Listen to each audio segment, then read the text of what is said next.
Hello, hello. I'm here. It's Sunday for Homestuck. Hello, Mr. First. I'm just wondering why this Jay-Z song sounded so weird. Uh, hello, Mr. Gate. I got. Um, I've kind of decided to change up how I was gonna initially read the what is it? The choose your character part. Originally, I was gonna do like a plan of what I wanted, and then I decided to do one on. I decided to do it in order. I did start. I think I read this one on Wednesday, so I didn't really change the order if I continue now. So that's been a little change, and I don't know if I have a crew. I don't know if I have a teammates. I might have one teammate. I think I'll have one teammate to help me through, and I'm just going to get right into it. I do have to do a test call real quick to make sure everything's fine, actually. So I'll need 1 second.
Unmuting.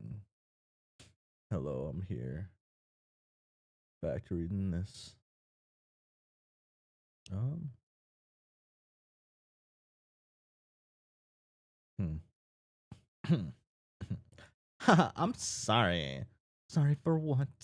For stammering and all being an agog grinding idiot. And I just cannot actually believe you are real and here and alive and not dying. And so am I. Here with you, I mean, plus sharing all those mentioned attributes. I can't believe it either. I have so many I have so much to say, I think, even though I can't think of the stuff ATM. I know what you mean. I hope it's okay if I just sit near you, not being specially articulate for a bit. That is more than okay, as long as you are willing to similarly excuse the spectacular demise of my capacity for artful self expression. OMG, haha, you're dirt. Wow, wow, I just caught it. Wow, wow. You sound so much like him. Oh my god, that's too perf and cute. Dirk. Haha, ha ha ha. Hmm. I can't get over it now. I can't unhear it. Even your voice sounds kind of like his, but it's just girl Dirk. LMAO. Wow, yes. He sounds like a hell of a guy. Oh, you have no idea. Well, I'm told he should be arriving here in a little while.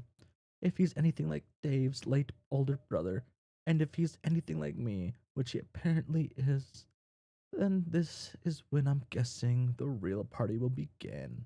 I'm ready. I want to know things about him, such as if he shares his elder's counterpart's avarice or soft puppet ass, and if that combined with his myriad vaguely unsettling psychological peculiarities could occupy a dedicated team of therapists for years? The answer is yes and yes. Hmm, knowing this amuses me for some reason. But mainly, there are things I want to know about you. I presume there will be plenty of time later to hound my biological father for the dirt on his proclivities.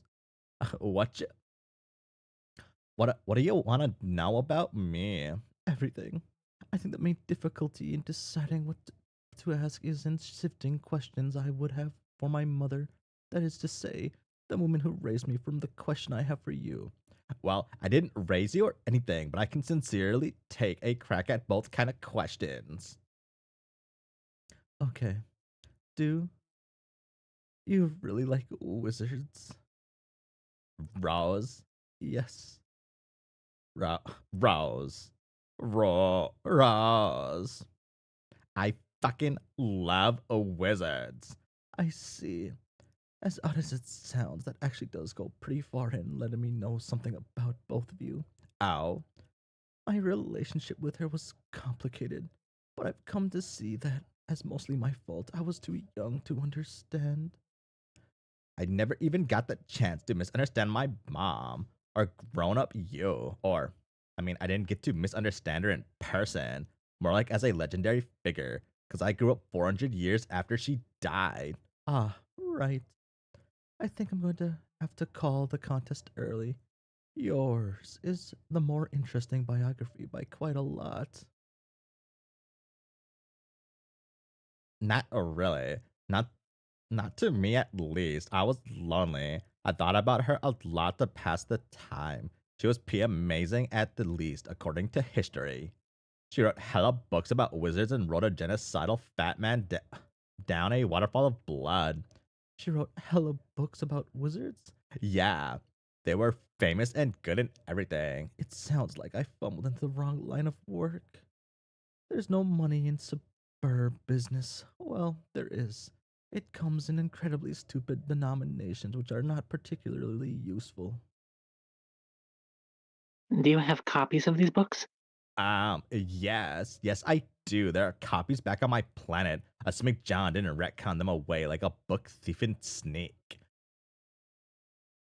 I would really love to read them sometime if you wouldn't mind. No, not at all. By the way, this is Kanaya. Sorry for the combination of bad manners and general dumbfoundedness which precluded me a more timely introduction. Hello. Hey, that's a nice name, and also you're pretty. Thank you. I admire the aesthetics of your name and appearance as well, and in no small part due to your respective similarity to your daughters. Wow, man. That was somehow both a convoluted thing to say, yet smooth as hell. I'm impressed. Welcome to Miriam City. Population a whole lot of great remarks like that. But yes, I'll get you those books. They're great. They made me want to write my own wizard books. Did you? Er, yeah, sorta. Could I read them? Hey, you got to read mine. Yeah, but you were like an old pro when you wrote yours. They are fucking masterpiece wizard fics. They won Pulsars and shit. Did they really? Um, IDK, probably. Oh, I don't know. They are just very, very good. So the ancient prize scholar, I'm sure we're like, dude, these wizards are very, very fucking good. Give them all the awards, then shut down the awards, but not because of the looming apocalypse, just because you literally cannot do better than these wizards. I can live with that. It's always been one of my professional goals to write tales of magical men so provocative they would cause the permanent and unceremonious dissolution of at least one prestigious award. Yeah.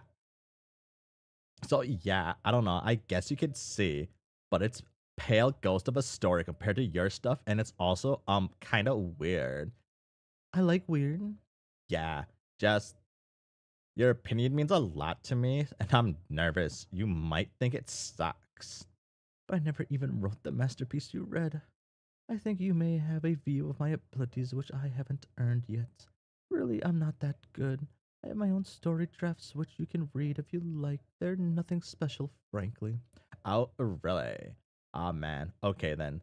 That sounds fun. If during your manuscript exchange you need someone to read over your shoulder, say, to proofread, or to purge each sentence of punctuation and capitalize the first letter of every word, I'd be happy to volunteer. Strictly professionally, of course. And not because I really want to read your wizard things too. I really want to read your wizard things too. I hope that's okay. Ha ha ha. Yeah, sure, it's okay, Kanaya. Sorry, me and Rose are babbling away here to each other. We don't mean to be excluding you. It's fine. I am thoroughly enjoying my role as a spectator. I know that Rose has been looking forward to this a lot, and that she has received similarly vicarious and politely passive enjoyment from the interactions I have with my ancestor. So now I will just resume the politely passive part of it. You don't gotta. Jump in whenever you feeling it. I love meeting new trolls, well, at least when they're not evil or something. Love them, not evil trolls. Like the cranky one over there in the rad ruby shades. Terezi? Yeah, she's a boss. That's a pretty fair way to describe the attitude of anyone higher than me on the hemo spectrum. But yes, you are right. Oh, also, least we forget dear Fafetta. Fafetta? Do you mean Pfeffery? No, Fafetta. She was a dear precious soul. Hmm. She was my sprite. Guess she never happened in this version of stuff, though. Dang. That's sad, but maybe not quite as sad as her existing, then exploding. I'm confused. Wonder what even else is different. Well, you died too. I did? Yes, well, pushing me out of the way of a fork. So, thank you for that retroactively, and to a different version of you. Jizz. Yeah, I had a really similar thing happen in my timeline, also involving a fork. And even though you're okay, now it's still almost too sad to even talk about.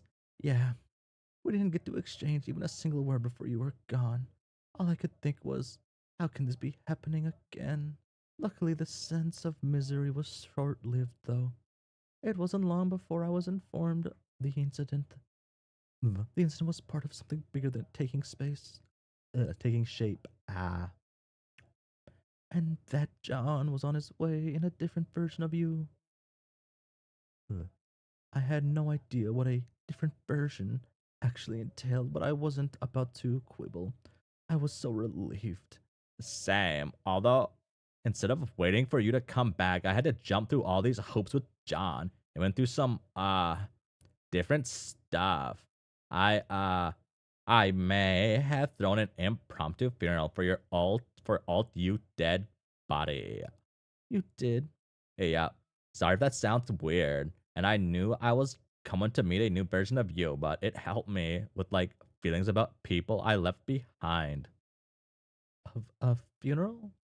Wow. That sorry for this. If it comes off as odd, but that is so mom of you. Oh yeah. Mm-hmm.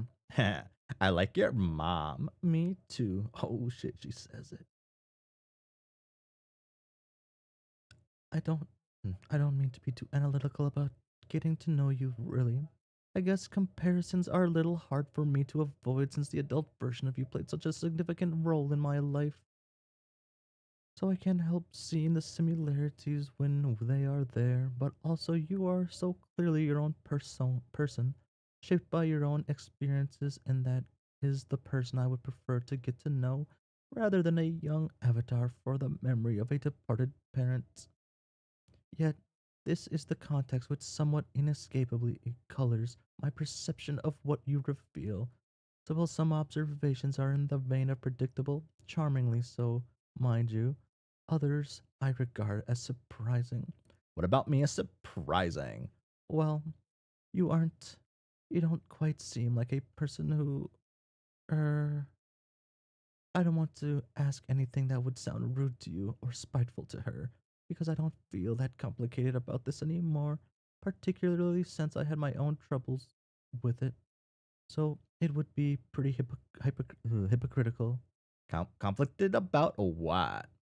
Let me back up a little. It was a long ride on that meteor. One experiences things over a few years, given a lot of time to think, changes and such. About halfway through, I started thinking more about mom and about you, knowing that I'd probably meet you and, I don't know, live up to the experience. It's silly, but I'm guessing you understand what I mean. Basically, I was just nervous, and it was all mixed up with feelings of conflict and remorse over my mother, who, to my hazy preteen recollection, never wasted a day in my life on sobriety.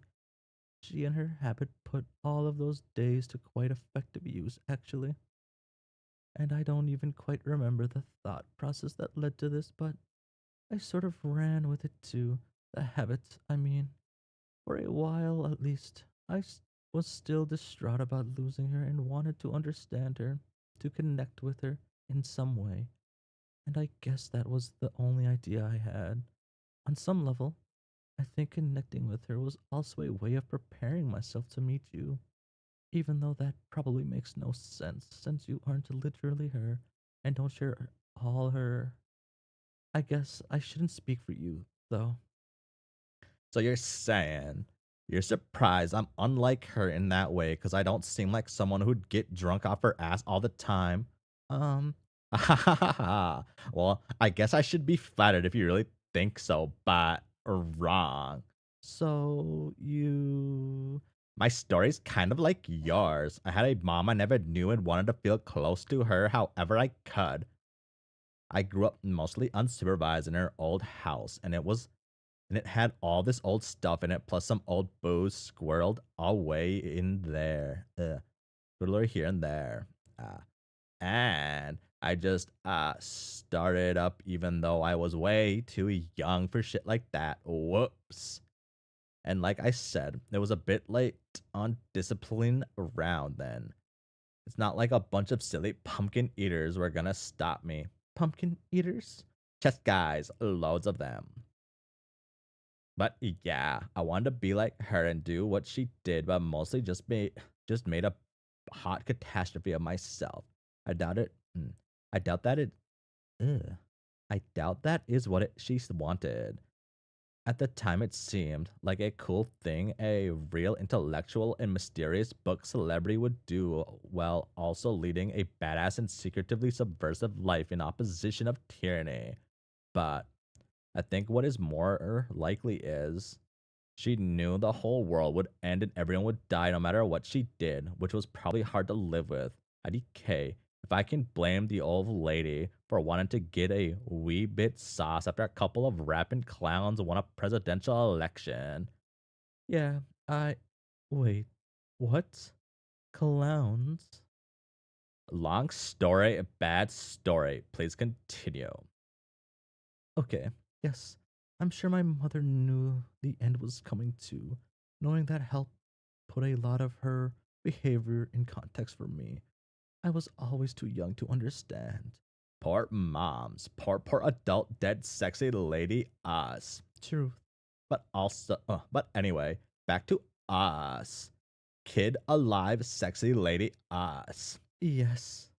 It sounds like your Rose had an incredible career, but all things considered, I prefer being kid alive, sexy me. Or lady me. Ah. Agree. I know what you mean about being nervous. About meeting you, I mean. Maybe nervous isn't quite right, but when I started thinking about meeting you, is when I started thinking I should try being no, not quite such a mess. So I started taking the idea of cleaning up my act more seriously. Ultimately, I concluded the same thing. I decided wouldn't be very dignified way to make an entrance, or for that matter, a very constructive way to help out in a struggle like to preserve reality. Luckily, I was able to cut it a while ago. I admit it wasn't easy, but it helped a lot to have people around looking out for me. Poke. Dun dun. Sits poked. Yeah, I had fuck. Yeah, I had friends help me tow. I couldn't done it without them either. I never had IRL friends before this trip. It's interesting to observe the various ways they apply themselves to your benefit. Some people are around to make you feel like you're worth sticking around or sticking with, even when you fuck up. And some people are around to kick your ass to make sure you don't. Haha, I think I had to play the latter role to my friends a lot. And also to myself, I guess. Who kicked your ass? Was it the yelly guy over there? No, Carcat was mostly preoccupied with his own shenanigans. The yelling is deceptive. He's a rather private person. Vriska, however, she really is quite an extravagant bitch. LMAO. But it turns out people like that tend to have some convenient assets, such as the sheer force of personality to keep a bunch of idiots from falling apart. Don't get me wrong, it's quite annoying, but useful. Yeah, I probably should have been more of a bitch to all my peeps. Maybe we wouldn't have gone to jail and died. Let it be a lesson to us all. Fuck. Seriously, though, it's so nice hearing your stories, especially the similarities of stuff we experience.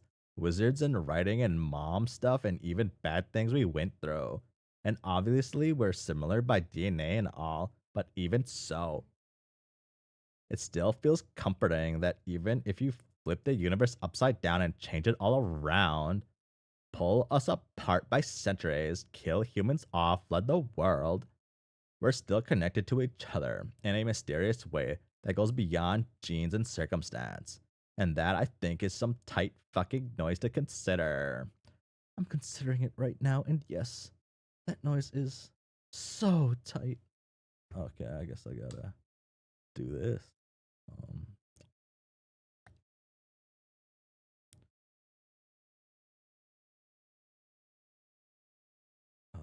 oh shit, it's gonna be loud, isn't it? I click that, do that.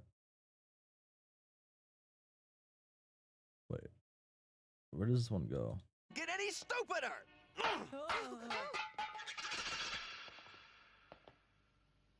First one of the night. Boom, boom. Oh wait, I don't gotta wait. You guys missed that. Sorry, I was too invested in the short few seconds.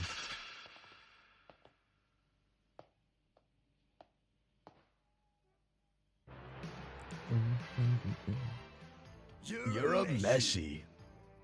Hey, Kuwabara, you're conscious. I'm not used to that. That was a cheap shot last time. I'm not used to that. You're a meshy. Good enough. Hey, what are we all talking about over here? Damn it, Dave. Okay, boom, boom.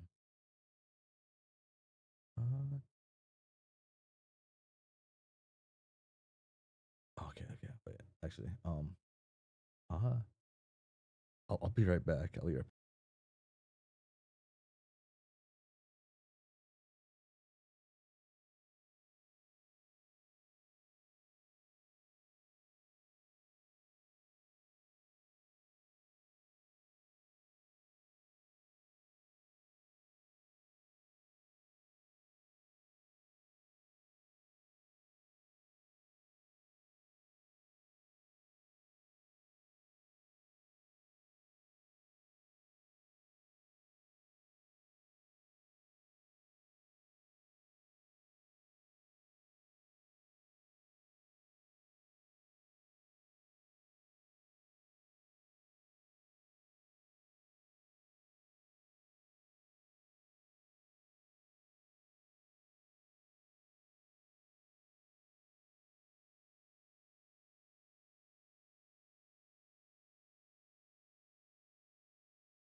Oh my god, I'm back.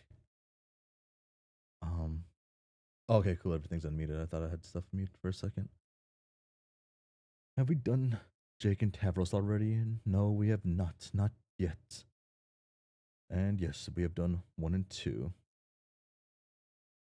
And I have decided not to do the weird order this time. Not sorry, weird order. The the best order to leave off on the best characters at the end, because you always want to end with the best. And now we're on this one, and then I can do that. Okay. Tevros, Jake, this guy.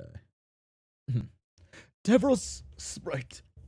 Tevros Sprite. Is it okay if we pretend to have a conversation here for a while, so that I look busy and not come off as a big of a doofus, big of a doofus, as I feel like. I can oblige and also personally identify with that idea the and the feeling of the self-lameness behind it, but I could also help you out with a real conversation too instead of a fake one. In fact, maybe we already even said enough words together just now for that to qualify. Oh, Tavra Sprite, you've always been the one ray of light shining through the clouds in what has otherwise been an emotionally stormy game experience for me. I'm so grateful that you found it in your ghostly bosom to drift over to Lomax now and then to cheer me up, often enough to give me a real pick me up when feeling blue over friend problems, but just seldom enough to feel like a rare delight when you did.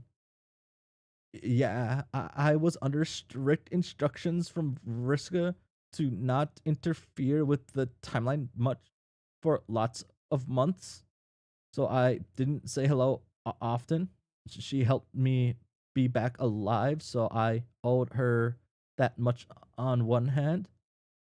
But on the other, I think she was doing her bossy thing for the sake of just telling me what to do.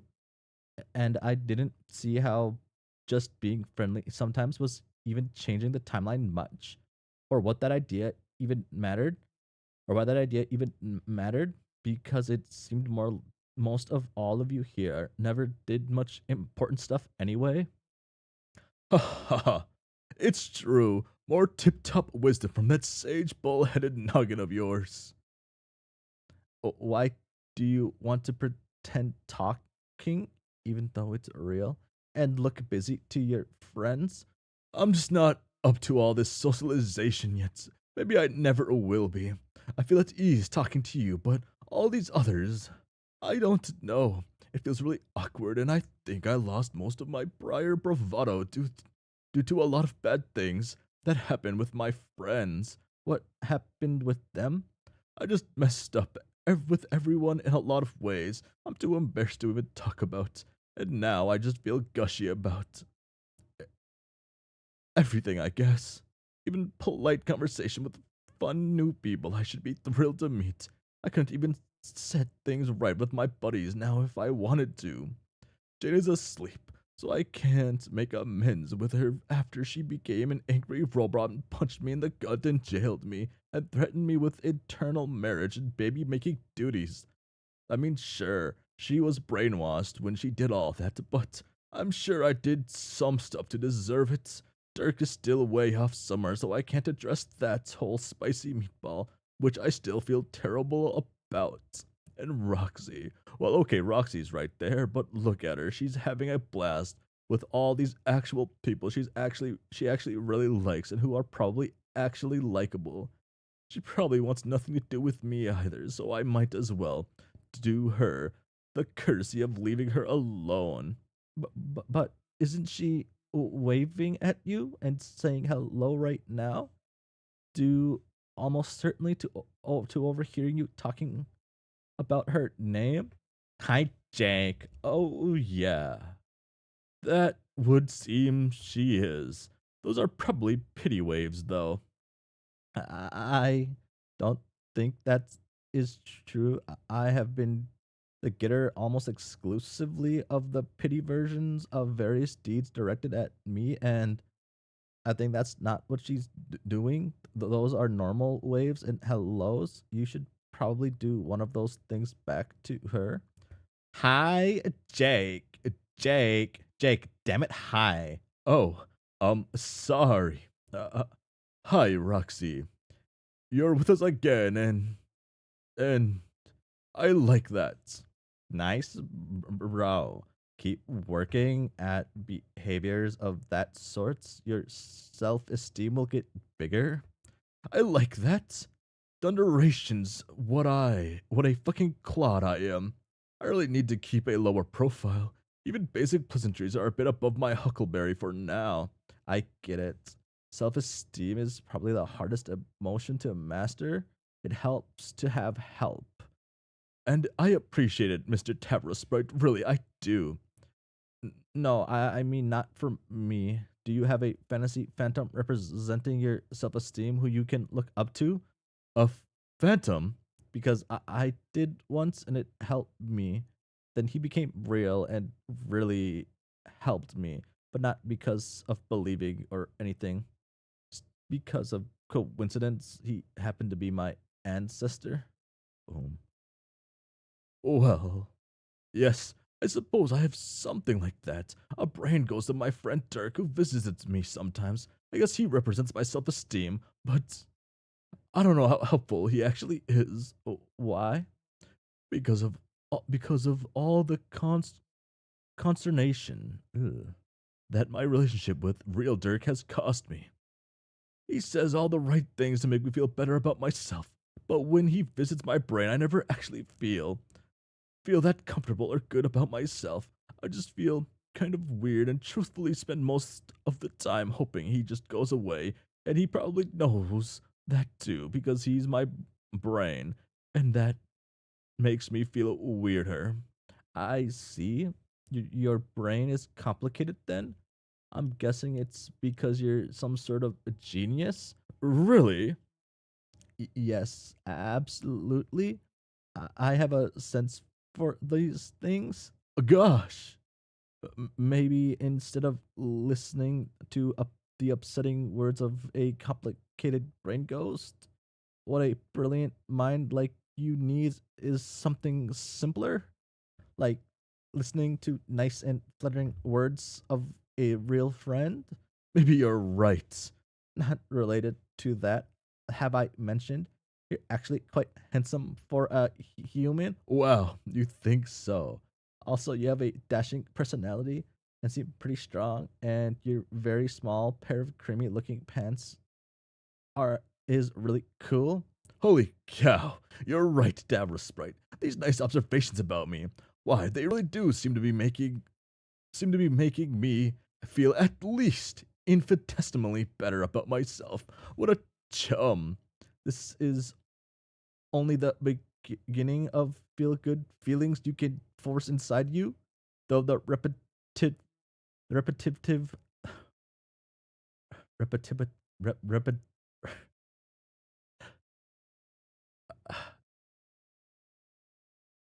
repetitive, repetitive, repetitive. I gotta lock this one in. It's always like when like the easy, simple words confuse me so much. Sometimes they like lock up my mind and how to read, and then it gets stuck. It gets stuck in the wrong sounds, and I can't think of what it's supposed to sound like. And the repetitive mentionings of such things about you, but also through developing yourself as a brave, alive hero. It's too late for me to do that since I lived a weak life, died, and was lucky enough to have a friend with a good enough heart to bring me back, but only as a spiritual guide, such as the one floating before you. So I can't be that heroically great anymore by tragic definitions, but you can. You're living strong, nice, and of even higher importance, immortal. So that gives you, by my estimation, literally forever. to get better and better and better and finally prove yourself. That way you can win your friends over and everyone will like you again. Boy, shitty howdy. Just imagine from hobbledehoy to hero. Wouldn't that be spiffy? Wouldn't that spiffy predicament just razz my berries? God, Jake talks so good. Hmm. Tavros, would you leave the poor kid alone? What sort of nonsense are you telling him? Nothing? Oh, bullshit. You're filling his head with lies, aren't you? No, it's just a basic conversation, not about any topic you're probably going to say you disapprove of. Hey, kid, what's he telling you? What's your name again, Jape? Yes, sure. No, it's not Jape. Wrong. Who even cares? Your overly simplistic human names all sound so alike to me. Anyway, listen, Jape. Whatever load of shit he's telling you in a misguided effort to cheer you up, don't listen to him. It's all a bunch of sappy, delusional garbage. I'm not going to let you drown down easy, and someday you'll realize this is the biggest favor anyone's ever done for you. You are never going to do anything important, and you'll never amount to anything, period. Neither is Tavros. Wait, no, hold on. No, you hold on, Tavros. You had more than enough chances to prove you could be a relevant contributor to our adventure, but you blew it every step of the way. It's time to face the facts. You're never going to have that big moment that vindicates your arc of personal development. It's just not going to happen. No, I know that. I just admitted that. You weren't listening to our. It's not going to happen for JP here either. So stop filling his head with nonsense. I can just smell it off him. He's just like you. Really, a loser is a loser. Listen, here's the bottom line. Pages just suck.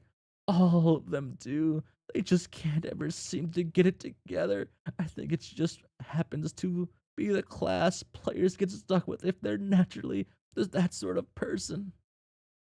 It doesn't mean it doesn't mean they don't have any value as people, but they'll never have anything specific to contribute, so they really should just stay out of the way. There's a certain quiet dignity to understand your utterly crippling limitations as an individual. Ideally, a very quiet dignity. So the importance, so the important people can still hear themselves think. Okay, but but what about all that big page potential? That's also a lot of misleading horseshit and really kind of a cruel stipulation of the class.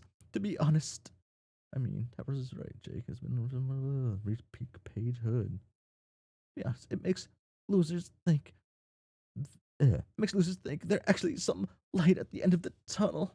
So it keeps them dreaming instead of facing the facts. Sure, they could reach all that potential if they worked really hard for a long time. But don't you get it? That very nature of who they are prohibits that.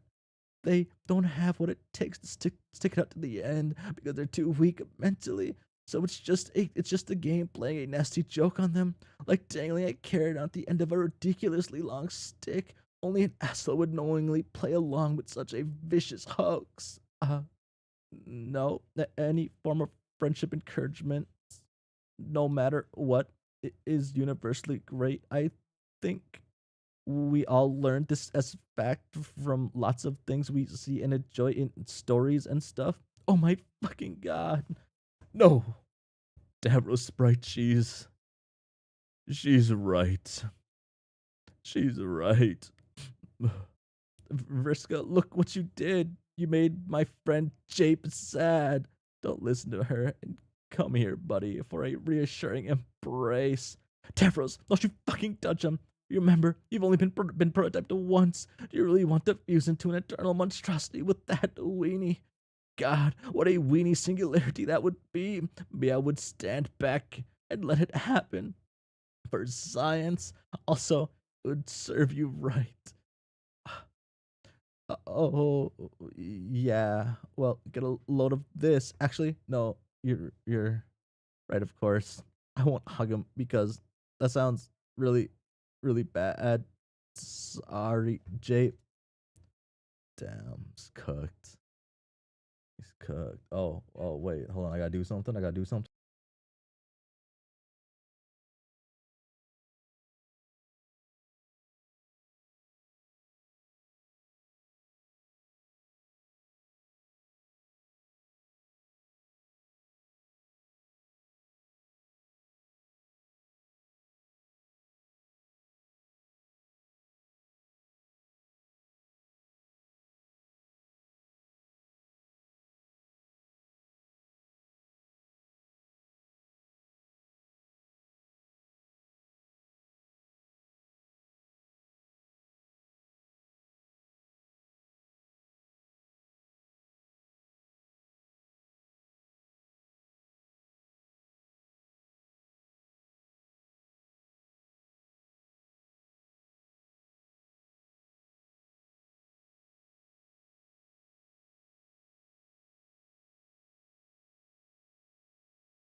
Okay, I'll just unmute everything, and you guys can do whatever. Will I disappear for a second?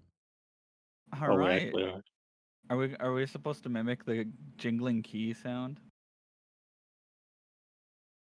That that would be horrid. Stop. I destroy you. Yeah, no, it's been a minute since I've done the Terezi voice, and I ate tacos earlier today because I like tacos.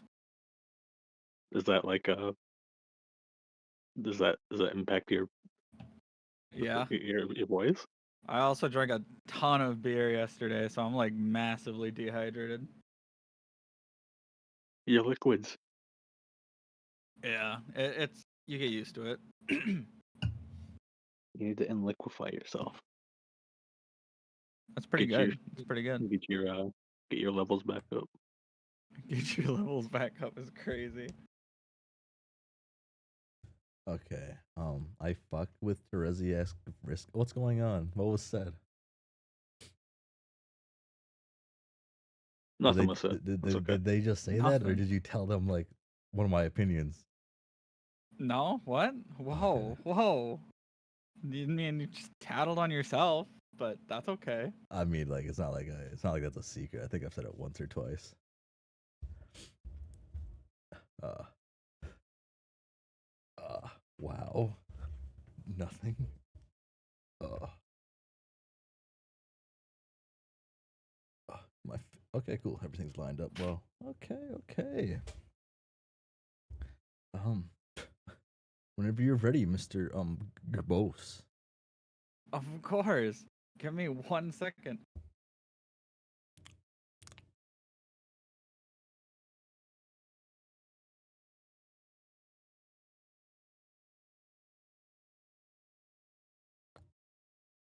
Well, that game All right, whatever. Blueprints, I am I got it. right? Why not? Okay. Yeah. You're good to go. Vriska, shouldn't we Yeah. get back to our strategy meeting soon? Yeah, pretty soon. It's like we used to say in the old days, time is dead, kids. Believe me, I haven't forgotten. That's as true now as it ever was. Only difference is now we're working together to prevent the bodies from piling up. We still have a little time before we need to get serious. And anyway, when you're managing a team, you need to balance things. Gotta keep morale up, you know? The troops have been itching for a feel-good moment like this for a long time. As a competent leader slash power gamer extraordinaire, that's a That's a fucking line right there. As a competent leader slash power gamer extraordinaire. Like they put the slash here just so just to make sure you say that. I like that. It's it's incumbent on me. It's incumbent. I can't ever read. Oh my god, on me to realize that and cut them a bit of slack. Give them a little space to remember what they're all fighting for. Yeah, great point. We could do the same. Over the last few years, we've had so many great times and buried all the old hatchets deep enough that I think it's easy to take our relationship for granted. Doesn't it hurt to remind ourselves how lucky we both are and how close we came to going in completely different directions? Anyway, I'm glad this is the path we chose. I couldn't ask for a better moirail. Me neither. I I don't know how I would have lived with myself if I had gone through with it. And we'd be dead if I hadn't. Thank God for Egbert.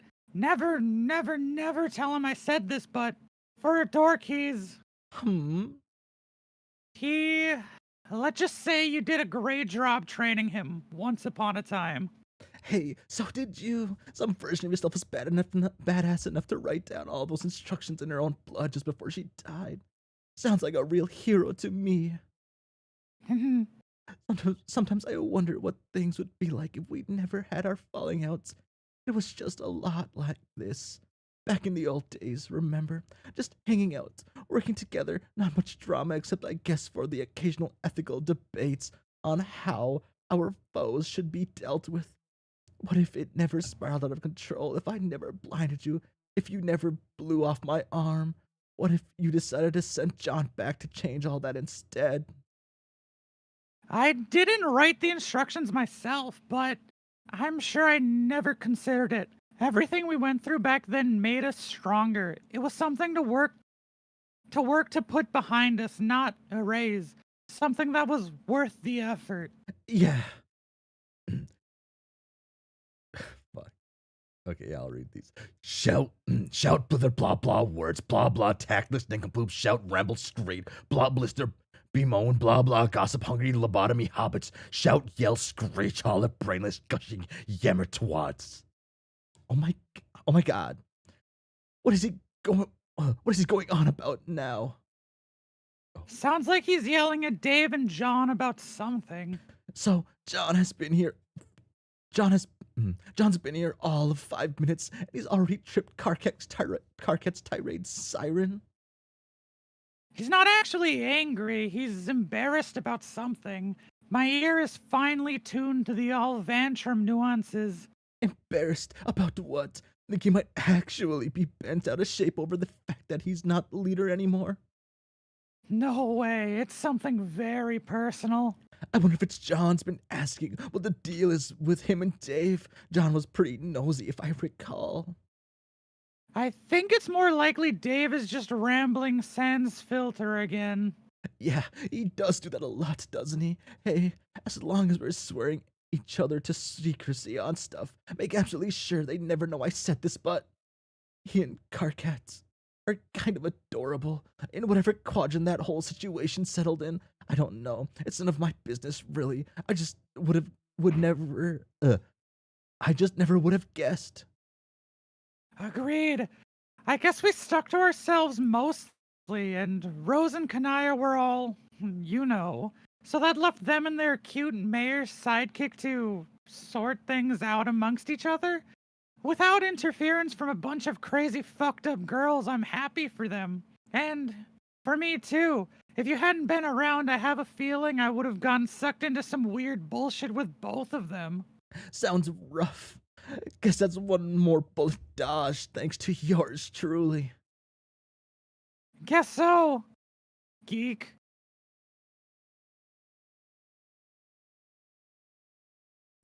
Gonna miss you. Sure you have to get going so soon?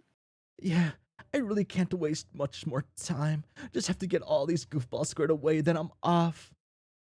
Oh. Is something wrong? No, well, not really. Nothing important. What is it? It's dumb. You'll probably laugh at me. No, I won't. Come on, tell me. What good is having a Moiril you don't feel like you can talk to? I don't know. I'm not sure I can even put my finger on what's bugging me. I feel like I should be psyched for the battle ahead, like pumped up to kill some bad guys and finally end this, but I just feel a little weird. Especially knowing that you won't be here. What does me not being here have to do with anything? What if, when it's time to fight and people really need me to use my powers or whatever it is I'm supposed to be able to do, what if it turns out I'm not actually that good? But you've already proved that you are. Another version of you basically saved us all, remember?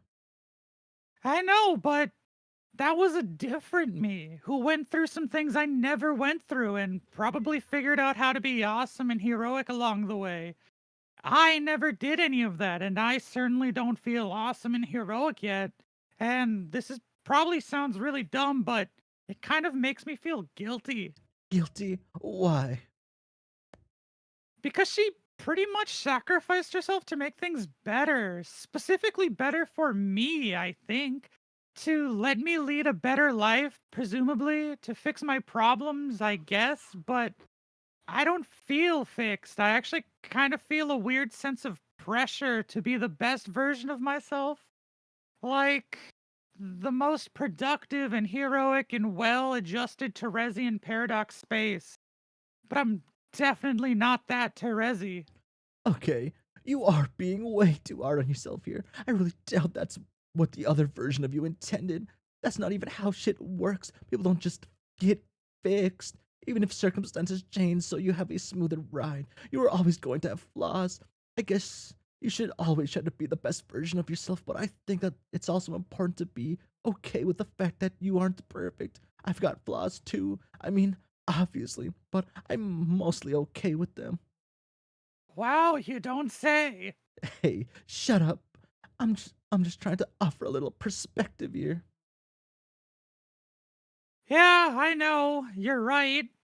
I'll try to forget about this stuff and just focus on helping out the team. It'll be hard doing it without you, but I guess I've managed to do it before, even if I don't remember. Yeah, you'll be fine. I know you can do it. When will I see you again? Someday.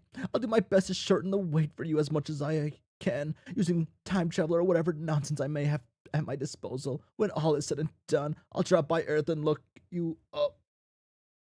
I can't wait.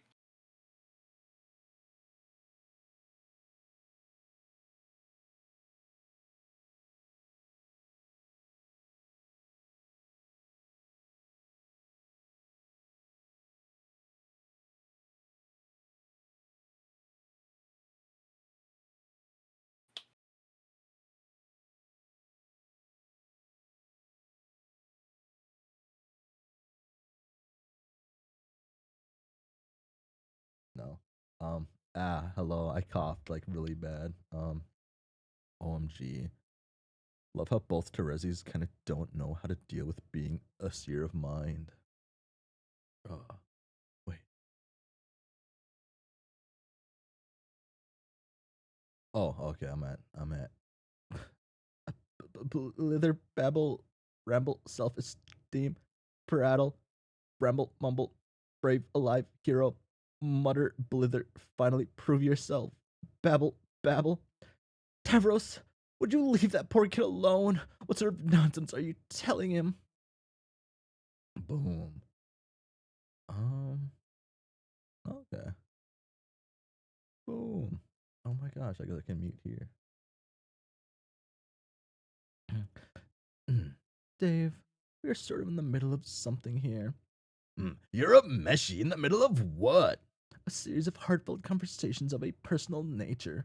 Oh, I guess I'm in the middle of those now too.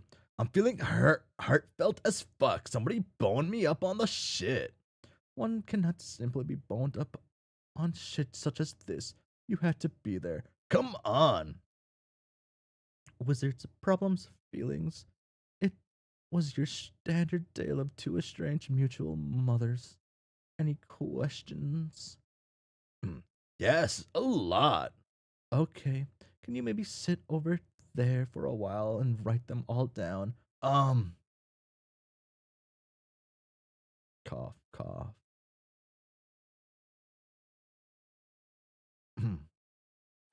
Rose, this accumulation of people is coming dangerously close to what your culture might process as a huge familial unit. This is a foreign idea to me, and probably a private matter to you, so I think I will leave you all alone and go talk to some trolls. Personally, I think you should welcome Dave into the fold of your poignant wizard reverie. From my cultural point of view, at least he has much to claim to a sense of ancestral connection to your mother as you. See you, everybody.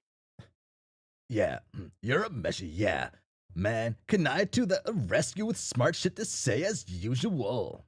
Utterly destroyed again by her superior sense of reason and decorum. Though I do wonder if her perspective would be different if she'd ever had to manage relationships with a twin brother.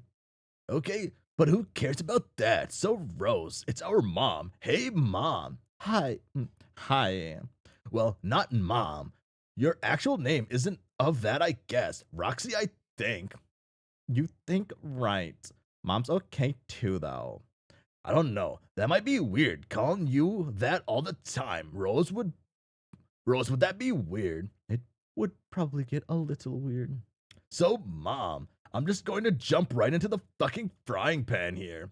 Like tape off a no bullshit zone for a while if that's okay. A frying pan in the no bullshit zone. Sounds intense. Who is manning this pan and who gave him clearance for the no BS zone? Captain Sears is at the pan and he got the go ahead from Lieutenant Doesn't Fuck Around of Oh, you're a meshy. Captain Sirius is at the pan, and he got the go-ahead from Lieutenant Doesn't Fuck Around of the Heart Attack Armada. Isn't Lieutenant a lower rank than Captain? Who put this dude in charge of such an important pan? I don't know. Maybe it is. Okay, like it's cool that you even know that fact, but this is exactly the kind of fucker that the no BS zone doesn't con to, no matter what sort of cookware is involved or which pseudo military organization regulates its borders. I just have some questions about you and about stuff in general. You're a meshy, so rather than mumble through a conversation that sounds mostly like the stuff we literally just got done saying, sweet though that would be, I'm gonna machine gun some shit at you lightning round style. A machine gun? A machine gun lightning round in a frying pan. God damn. I know, right? So, are you my biological mother? Yes. And Rose's, yes, and therefore bear at least partial and like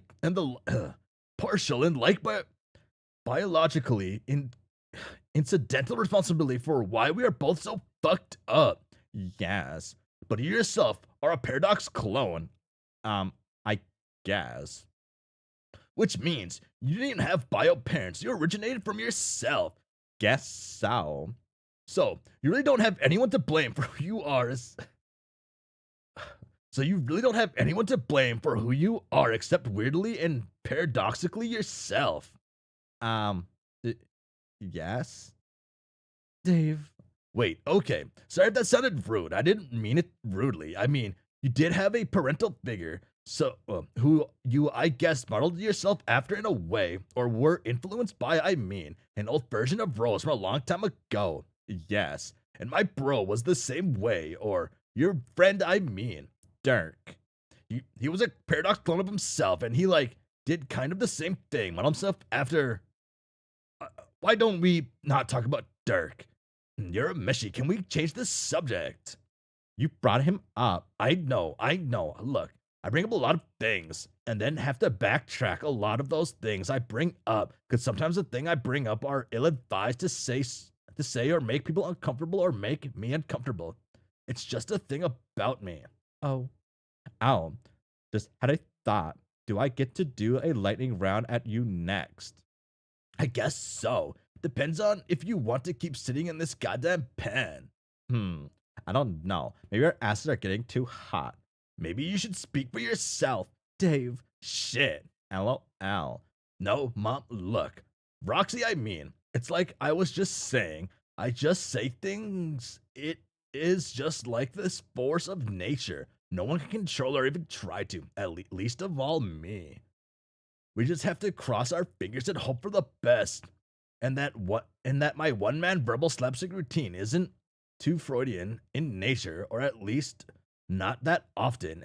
Anyway, let's pretend I didn't just insinuate you have a hot ass and move on. Hitting on his own mom is crazy. You're a mesh. I heard something about wizards. You hells into wizards like Rose? Yes. Oh well, that is a predictable, if somewhat bland fact. Let's see if we can dig a little deeper. Don't get me wrong, wizards are okay, I guess. Oh, yeah? Well, maybe you're okay. Yeah, I'm alright. Wizards are better at magic than me, but I'm better than wizards at rap, so I guess it breaks even. Or it would if I was a pretend jackass in silly robes and a dumb beard. So point goes to Dave. Do you like rap? Kinda. Dirk loves rap, so haha, never mind. Forget we weren't talking about that. Well, what do you like to do? I like cats. Okay, that is a fair opinion, but cats aren't actually an activity or anything. They kinda work for me though. I used to clone them. I have gotten a little carried away. May have gotten a little carried away. Cat cloning, huh? You're a meshy. That sounds like a pretty dope hobby. I think we're getting somewhere. So you had access to that kind of stuff because you lived in a sci-fi world. A sci-fi world? Yeah, the future. What was the future like? Watery, full of chess people, lots of pumpkins, usual dystopian stuff. I see. And it was just stuff the chess guys and you. Huh. And it was just the chess guys and you, like alone. No other people except for Bro, who I guess was way off somewhere. Yep. Sounds like kind of a bummer. Yeah. I talk to my friends a lot though, via computers and shit. That's cool. Me too. Maybe when it comes down to it, our lives weren't that different except for the extinction of humanity part. My humans were just imminently extinct. Imminently? Yeah. Extinct is all. I didn't have chess guys around though. They're actually good company. Yeah. My best friend is a chess guy. He's the mayor. I'll have to introduce you to him soon. You'll love the mayor. Everybody loves the mayor. Wanna meet the mayor? Don't worry. I'll put in a good word for you. Pretty sure we can find an opening in his schedule. Tell me more. More about you. Damn, dude. This frying pan shit be sizzling. Fuck yeah. Aside from cat breeding, how else did you pass the time? Writing. A fair amount of let's say recreational liquid intake and hacking. Haha. Seriously? Like actual hacking? Yeah. Well, computer programming, really. Hacking is just what you call it to sound cool. There wasn't even much shit around to hack. So kind of like John, except I think he pretty much sucked at his codes. Really? Yeah. He seemed to find it frustrating mainly. His bitching about it is literally my only point of reference for his degree of proficiency. You're good though, right? I bet you're good. The best. Knew it. Maybe I could give him some punters on the elite hacks. Fuck yes. He'd be all about that, or I think he should be, which is all that matters. Do that and insist on insist on it if he gets weirdly obstinate. Nate? Yeah. Or you're a Meshi, or like tries to pretend he doesn't like programming anymore. Okay. What else? Oh, IDK, Dave. I might be running out of shit to say. you sure? I like to play games. What games? Mostly the Nintendos. I see. Which Nintendos? A whole bunch of Nintendos, like lots of diff systems and titles. I don't know if the ones I associate strongly with would have the same meaning, like culturally speaking for you. Because to me, they were all like cool ancient relics that kept me somewhat in touch with a world that was long gone. That makes sense. That's mostly the relationship I have now with garbage rom-coms. Largely because Carcat likes watching them.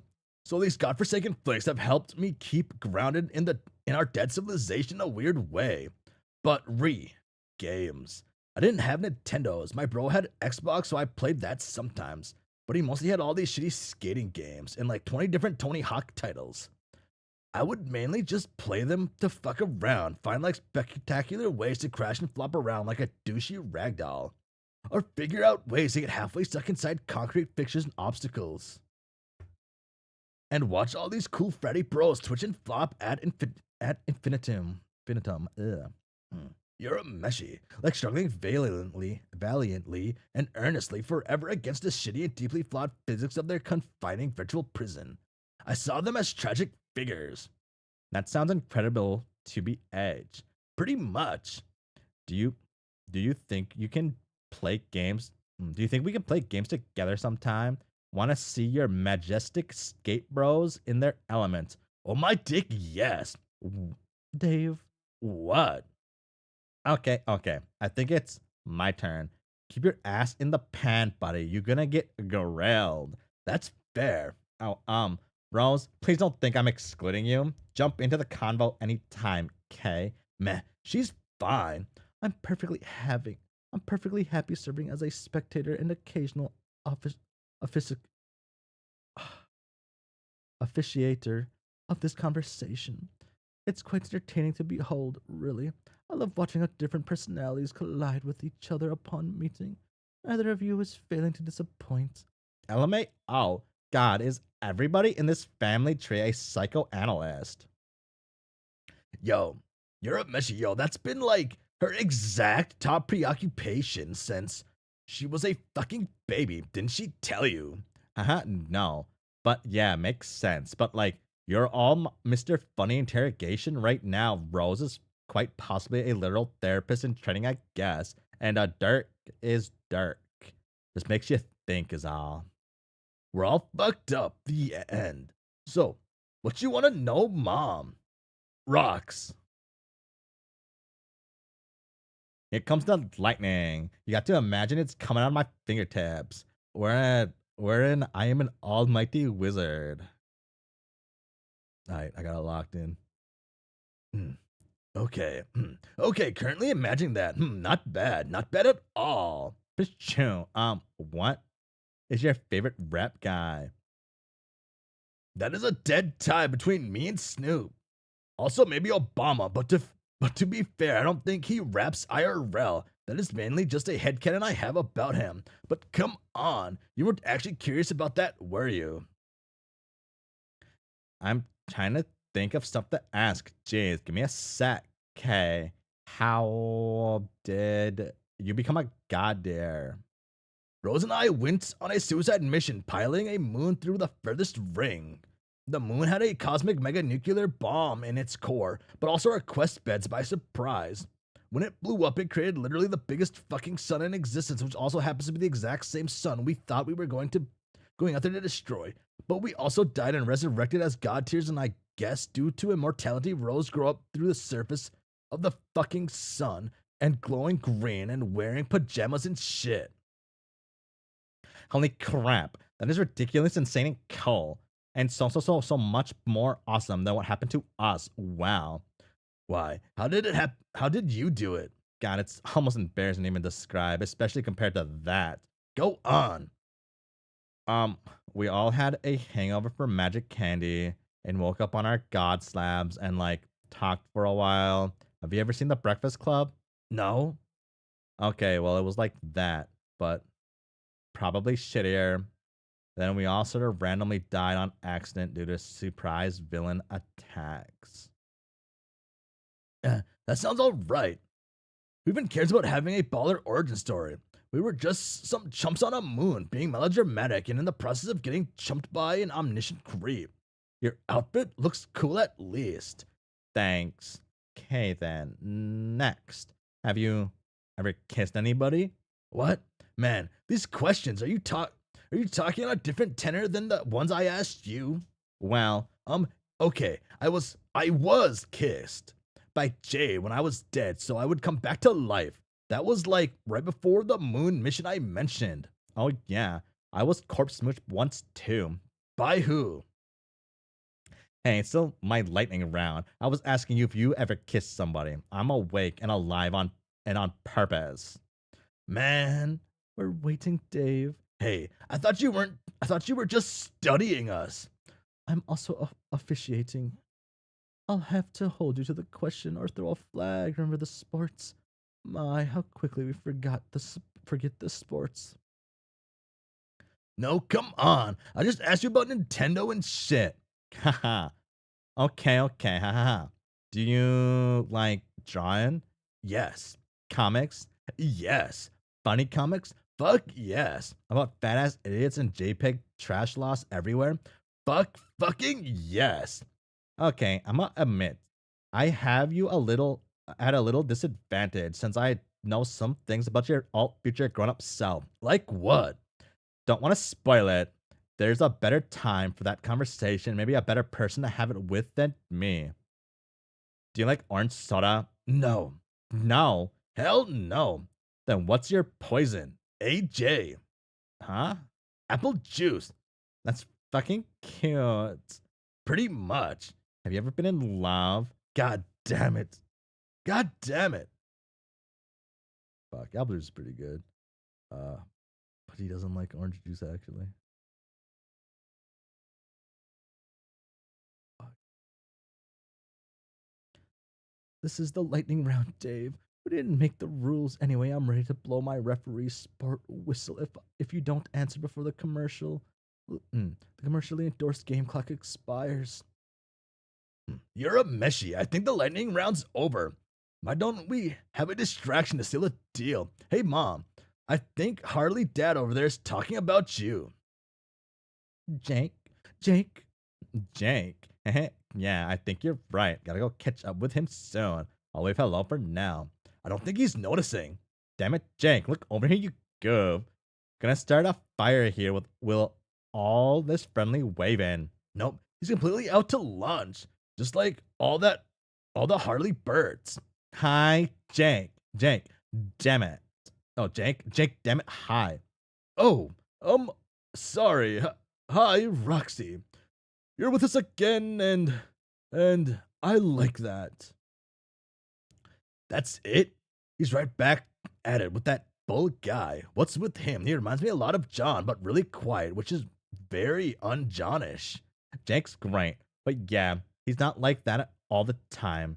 He is P-gracious one-on-one, but I guess he doesn't like crowds much. He became sort of a hermit after a few months in our session.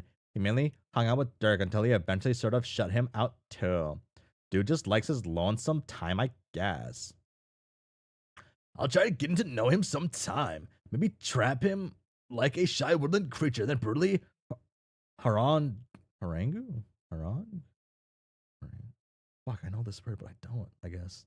Him with my typical rad shit and become airtight bros. Right there in the fucking woods. Exactly how nature intended. OMG, yes. I will help you rig your Jake snares. Maybe leave some hunky dude bait like a trail of micro shorts sprinkled throughout the forest. Awesome. Thanks, Mom. Roxy, I mean. Dave, even I have less trouble referring to Roxy by her name consistently, and I was the one who grew up knowing her as my literal mother. What is going on with you?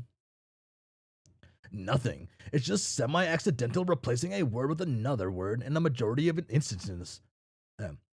Why do you need to read things into everything?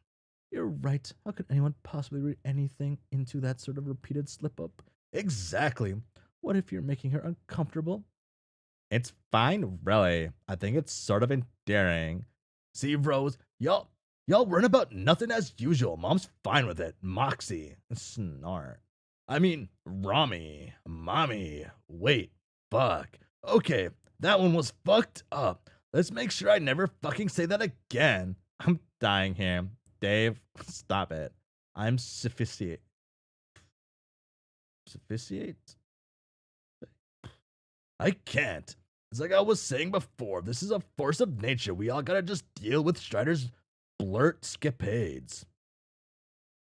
Dave's flying boner circus. This shit is immutable. I had to face this fact a long time ago. I could either try to change that part of myself, which is an unwinnable war, or I could focus on being like vaguely half a decent person. So at least this shit is inevitably blurt out from deep down isn't all that bad. Because the bad stuff you're a meshy because the bad stuff has been and is still being purged through an arduous long-term process of complete and utter humiliation.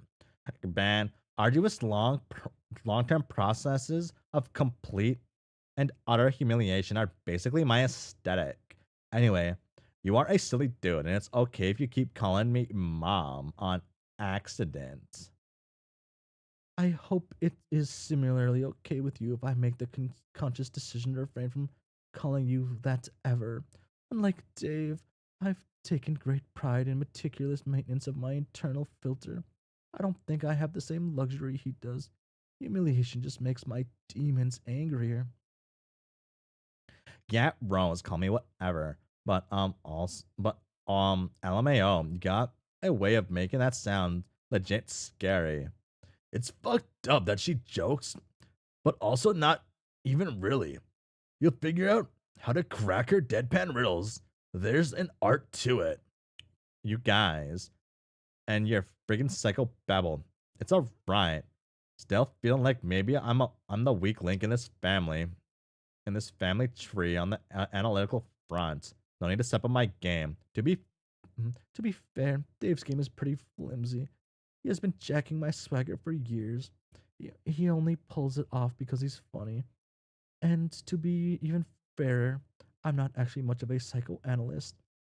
I know just enough to know that I barely know anything and probably would have been befitted from, I don't know, college or something. Okay, well, I feel a bit less lame then. I remember Dirk's insane scrutinizations of all things cerebral and had a similar way of dwarfing one's ego. Maybe that's the smoke and mirrors too, IDK. Maybe since he and I are your parents in terms of psycho skills, he's got all the genes and I got none. So that means Dave got some genes and Rose got lots, wherein some is more than none and lots is less than all. That's quite a scientific way of looking at it. Maybe it's even true. Yeah, I fucking love science. Okay, well then that explains everything. What? If you got all the science genes, then that means some scrapped off on me. You're a meshy, which would explain why my beats are so ill. It's because my science is off the charts. Holy shit. Can someone come push this nerd off the lily pad? That explanation, doll.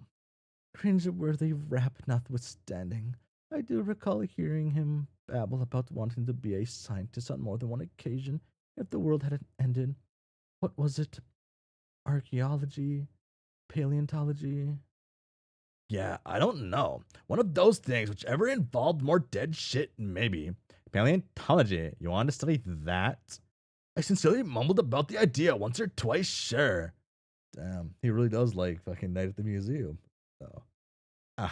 That's neat. What about you, Rose? Did you actually want to be a legit psychiatrist and go to school for that and all?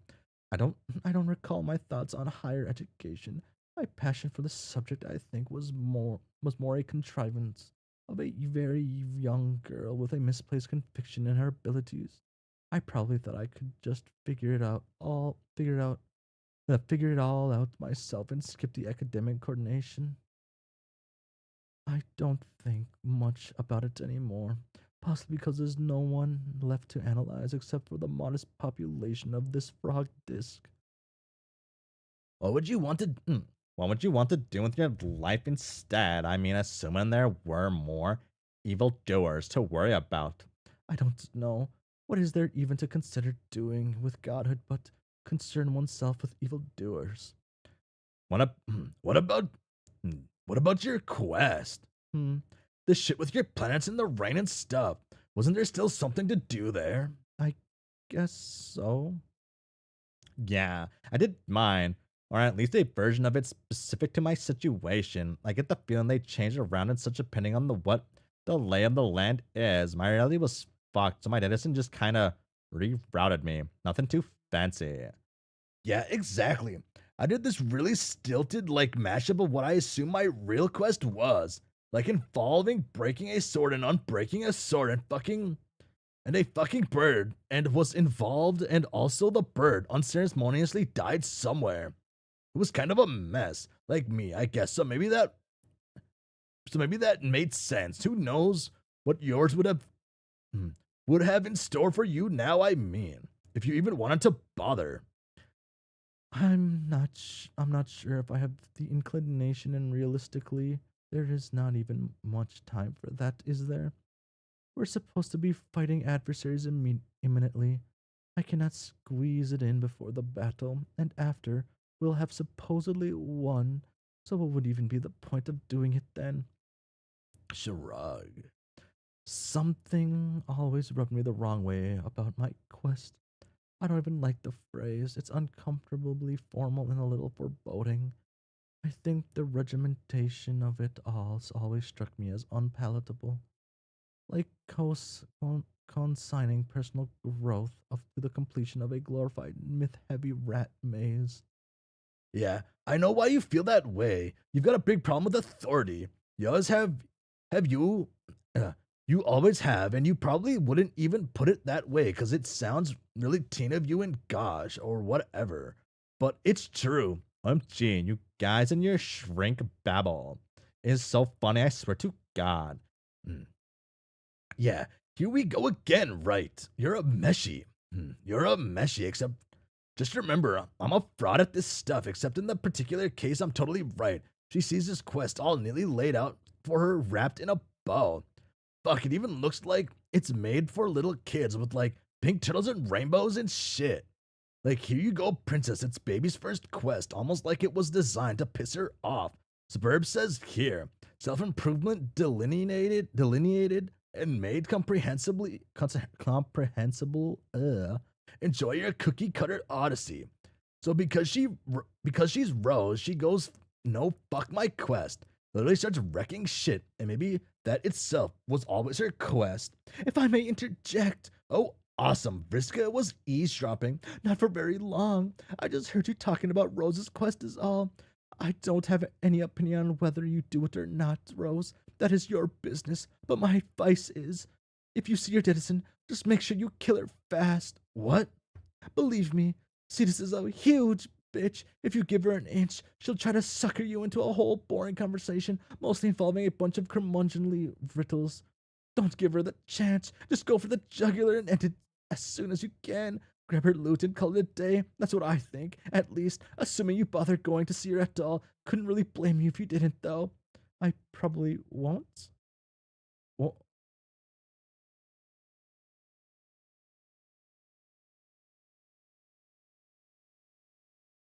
won't what? Oh, now, what the? Oh, now, what the fuck is this? Meow.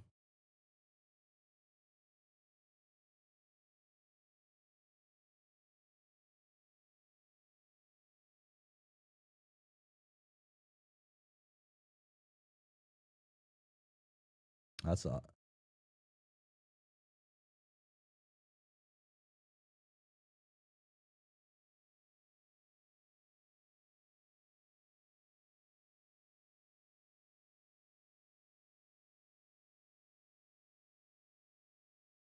Um, I.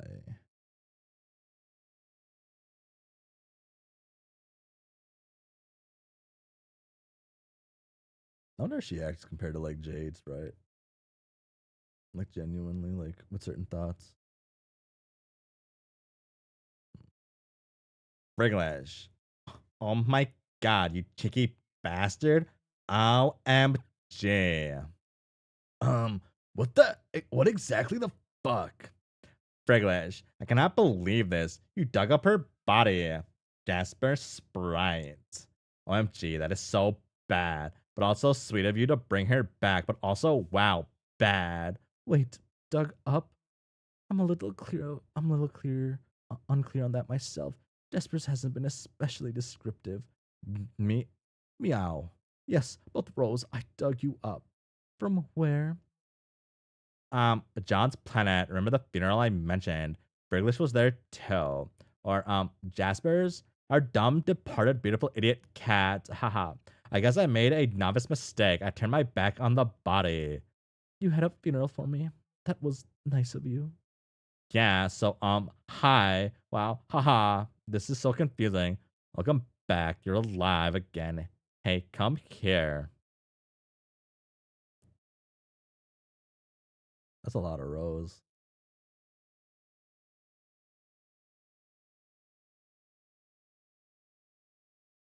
Hmm.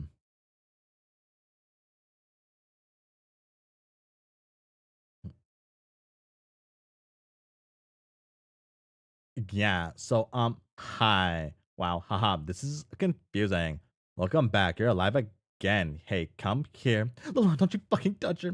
Fucking incredible. Am I the only one here concerned with making sure we don't create freakish mutant people combos? What? She's only been single prototyped. Don't go near her. Oh, right. It is absolutely astounding how much you all need me around to keep your shit straight. Even then, it's a constant uphill battle to keep you all from fucking up. I let my guard down for 1 second, and this brainless animal wastes one of your precious resurrection slots on someone who's already alive. Well, congratulations. You're down to one empty kernel. Be sure to use it wisely. Not that, not that there's much hope of that at this point. See you chumps, I'm out of this conversation.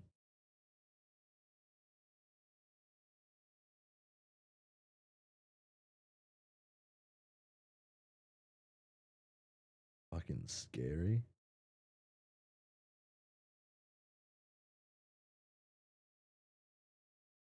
Mm, mm. So, what does this even mean? There's two roses now. There's two roses now. Like, what the fuck? What are we supposed to do with this information and unfolding set of circumstances? I don't know, Dave. I have advanced seer powers and the newly acquired insight of a mystical guide. And even I'm stumped about this turn of events. Okay, then. Good to know I'm not dumb, and this literally is inherently irrational. Thanks, Ghost Cat. Great job. So, what now? Well, it's nice to be back after such a spectacular sequence of tragic events, even though I have no memory of having been gone for long, but I also understand I am now the subordinate Rose. So, with respect to my ongoing role, I will have to defer to real Rose. I don't want to step on anyone's toes, then again, I don't have feet anymore. LOL. It's also worth pointing out that my programming as a sprite informs me that I exist at the pleasure of the player who released my kernel. So, Roxy, what do you think I should do? Wow. I don't know. Haha. Man, only just met, a live rose here. And that was after just burying you and saying goodbye and all. Which was this, emotional thing. And now you're back because of a silly cat. And okay, I'm confused. Haha. Rose, what do you think? Rose? Yo, Rose. Hello? This is so stupid. I'm sorry. I can't sit here and pretend to take this seriously. Rose, you okay? I guess so. Yes, I'm fine. This is just so dumb. My powers let me see fortuitous outcomes, but I didn't see this outcome at all. It doesn't register as fortuitous or otherwise. You know why? Because it's completely meaningless. Ha ha ha ha ha ha. I mean, sure, I thought so too when a bird Dave happened, but That turned out to be like a whole thing, and important stuff happened as a result, kinda. No, this isn't like that. Trust me, Dave. I'm not grasping at straws here. My abilities tend not to leave such things to speculation. My development makes absolutely no sense. Not for us as a group, and definitely not for me personally, or her for that matter. How could this possibly mean anything for my growth or personal development in any way? This almost makes it official. I have no comprehensible path. There's nothing to overcome, no lesson to learn, nor cathartic light at the end of the presumptuous tunnel. Not for me, at least. I should say have the dumbest arc anyone could conceivably imagine. Rose, we don't have fucking arcs. We are just human beings. Damn.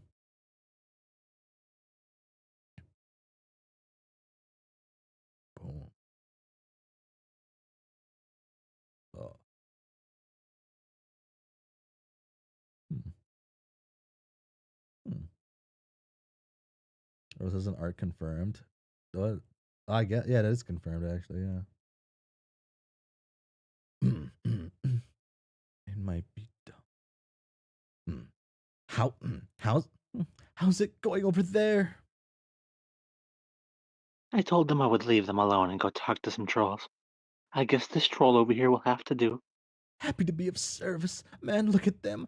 They all seem so excited, like a bunch of wigglers hopped up on high fructose grub sauce. I hope they don't crash from this reunion buzz too hard before it's showtime. If they do, I am sure one of your contingency plans will swing into full effect. Maybe you can buy time for everyone to recover by lulling our adversaries into an extensive strategy session. Hey, Miriam, why don't you can it? Our sassy little games of one-upsmanship are fun and all, but I'm trying to be sincere here, seeing as this is the last time I'll see you for a while. You're right. Sorry. Bring on the sincerity. Briska is Kanaya back on the timeline. Feels like these two never talk to each other. Oh, on the many. I was. mm,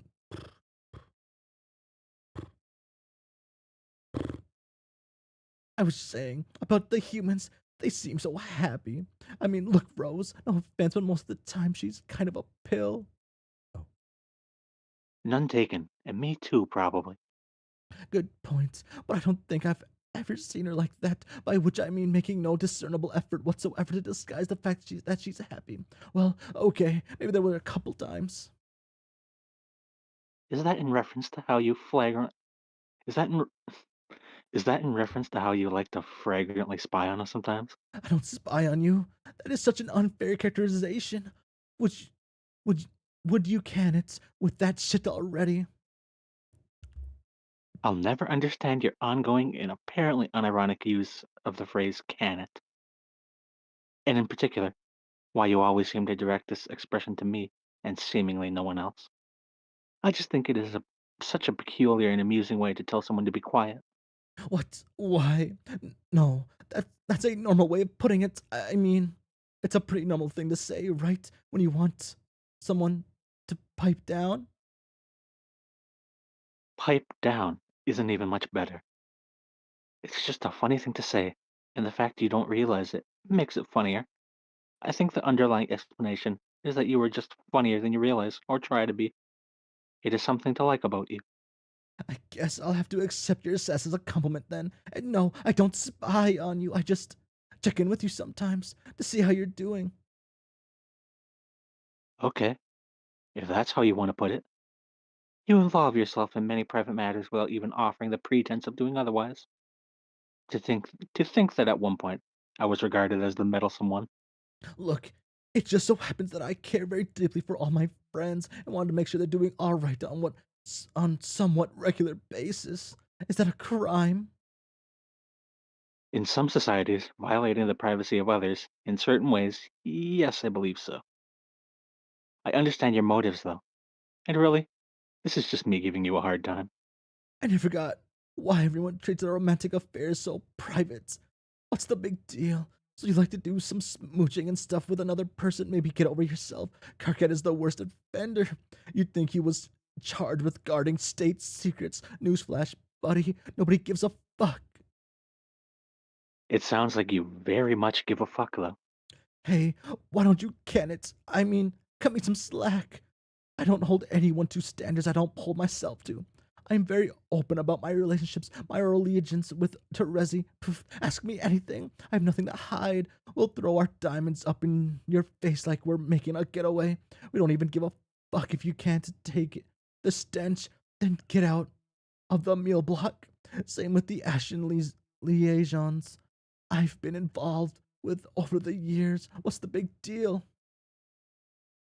I have to admit to being impressed with your, uh, strangely natural proficiency with auspicism. It is an incredibly difficult quadrant to master, and very emotionally taxing, I find, in a way that conflicts with the pursuit of relationships in other quadrants. I can't ignore that. During our trip, you probably diffused a lot of unpleasant situations before they started, but when it comes to matters of privacy and such, and which forms of expression people feel at ease showing in public, pale relationships are really different, I think. What about the other kind? Seems to me you have not been involved in any, so I'm not sure you really understand.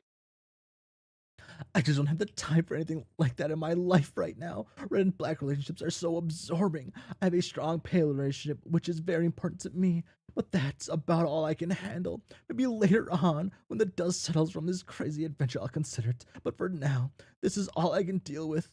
I just have too many irons in the fire, you know? I know all about the irons. I have heard rumors of this alleged fire as well. So, what are they talking about? What? All of your buddies over there? We were we were still talking about that. It's ridiculous how easily we all get sidetracked by romantic blather.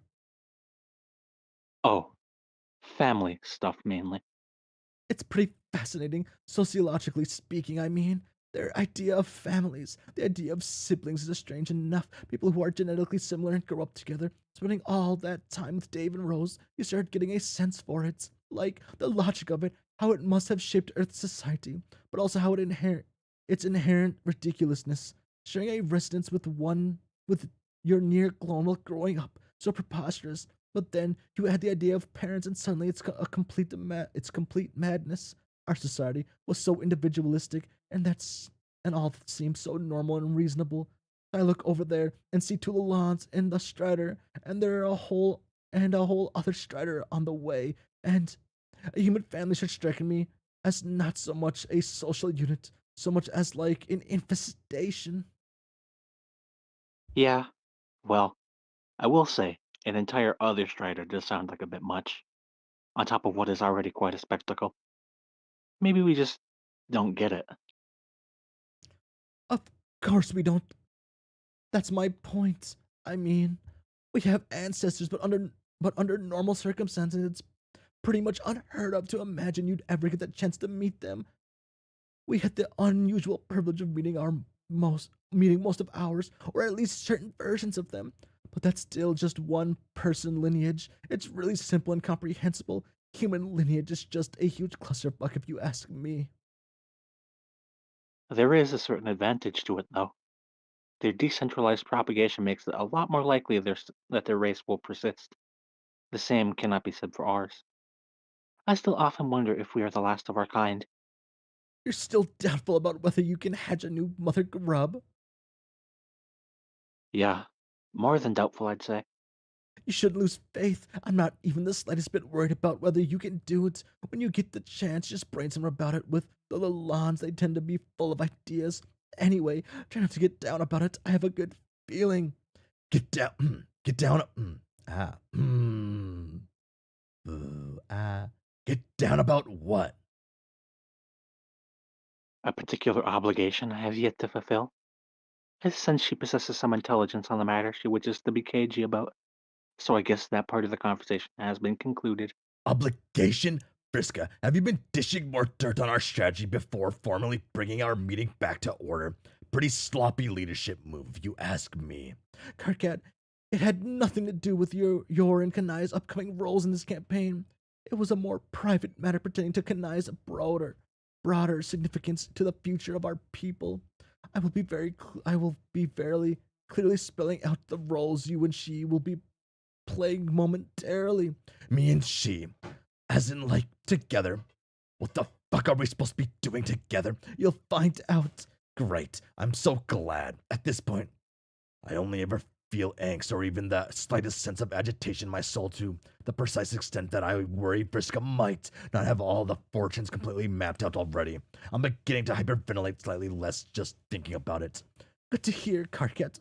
Almost cool as it is to see you yell yourself out with John and Dave already, and have decided to come clock in some yelling time with us. Your ability to dig deep down and find a second wind is really quite astonishing. I shudder to think what would happen to this party if we ran out of its most precarious precious natural resource. Haha. Get um mm.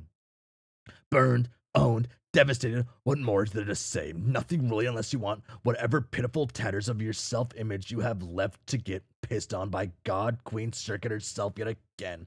Either way, either that or one could ruminate fondly over the heavily forked reality wherein she was stabbed in the back by her Moirail, and we all got to live out the fucking bliss that time that it must have been.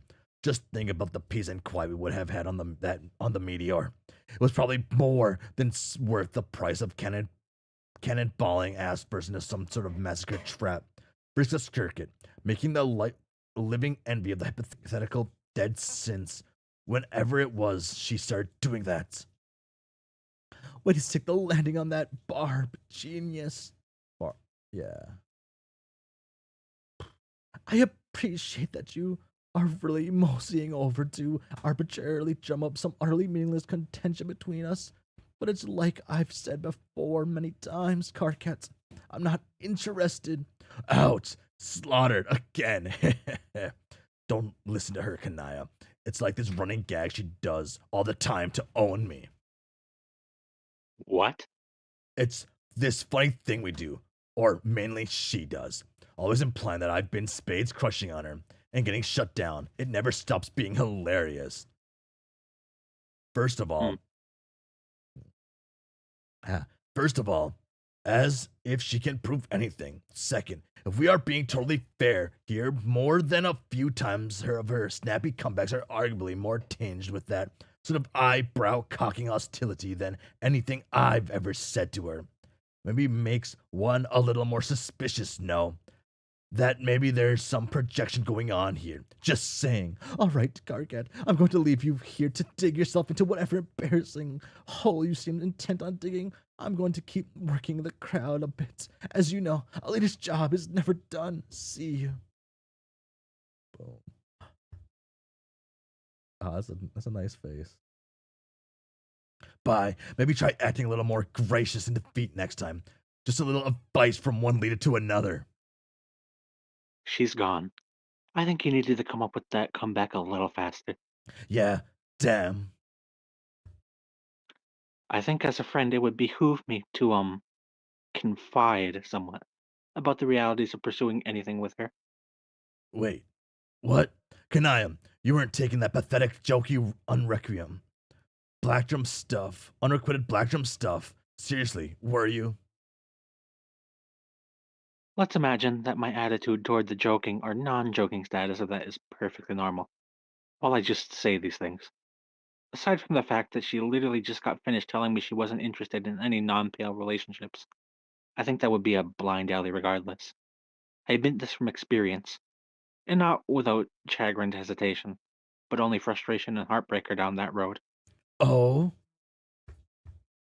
She turned out to be a tremendous partner in pale relationships, maybe even a bit freakishly so. But anything stronger than that, I think, will probably be disastrous. She is way too focused and self-absorbed to maintain such strong feelings for long. She would need to learn to let go of some of her ambition and figure out how to prioritize the feelings of other people. She might even figure out how to be happy. Ugh. Yeah, wow. A chill just ran up my posture pole trying to imagine that. You know, I don't know if I've already told you, but you have a really impressive grasp of a romantic analysis. Well, I have read a lot of novels too. I just don't brag about it because it would literally be preposterous to do so. We should be jamming on this subject more. Maybe explore some of my more advanced theories. We're surrounded by amateurs in this field, so it gets a bit frustrating. Well, the mayor's a good sounding board at least. When I want to bounce some of my more out there ideas off someone. Why don't we schedule an academic conference sometime? Just you, me, and the mayor. Oh fuck yes! The mayor's so cool. Uh, uh.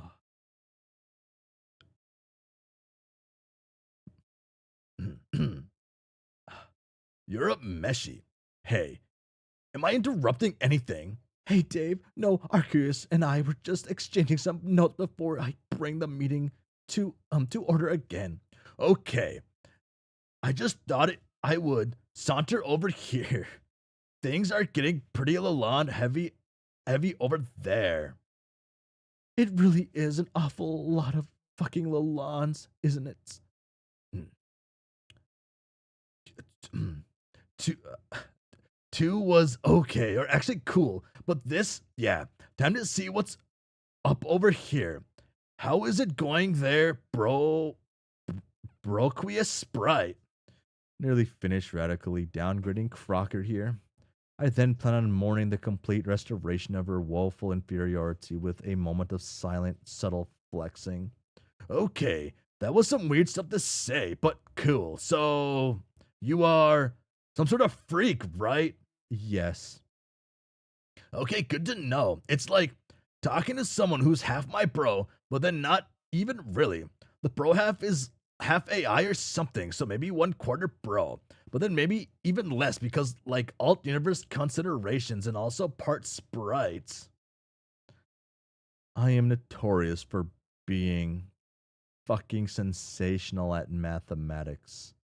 But I don't know I could break it down for you without lying about the precision of my figures, which is a practice I am by no means above, mind you.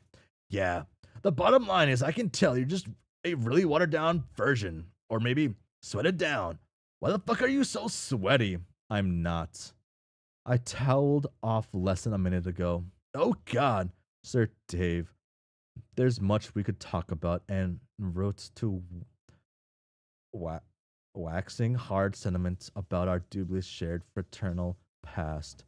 The fact that I will not shouldn't be mistaken for preoccupation with this little delicate cyber task, which is trivial to me since my mind is at faultless silicon mesh of living algorithmic perfection.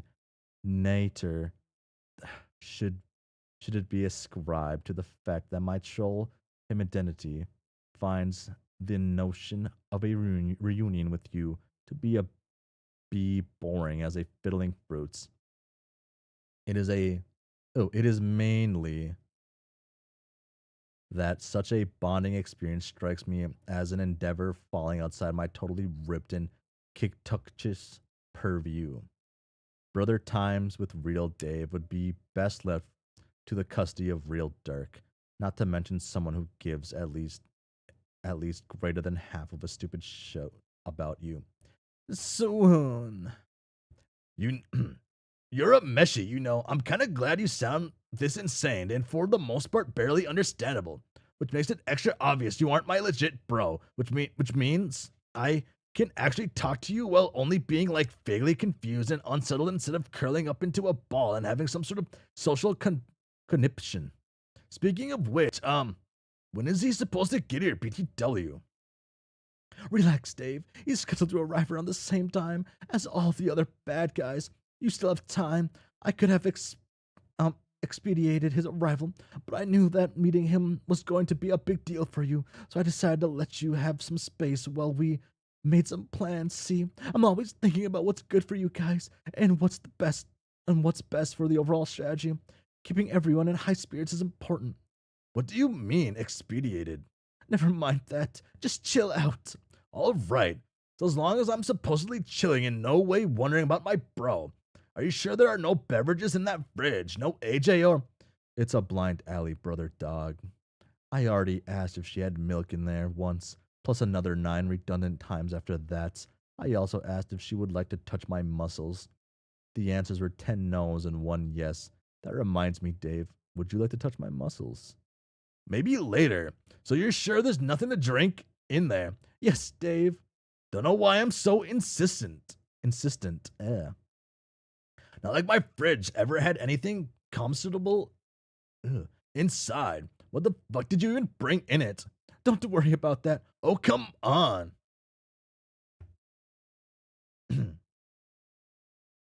Cough. Cough, cough. Oh, I think they're gone. Mr. Gallivanters. Not Gallivanters, Mr. Gerbos. I read Gallivanters' name. That's why I said Gallivanters. Seems like Mr. Tactician is down for the count. Wow. I'll give them a moment and talk about Jane. She's been gone in the story like too long already. I need her back. Uh, oh wow. Oh, that hurt my eyes. Oh, I didn't realize That hurt how my much of eyes. a That was evil. yeah. Like I didn't. Okay. I'm always at my computer with my lights on. I don't like being on my computer without lights turned on. But today I have the lights turned off because I just forgot to turn them on. And the flashing lights really attack you if you're accustomed to like the darkness outside of your screens. It's like it's an insane difference. Uh, this poor girl.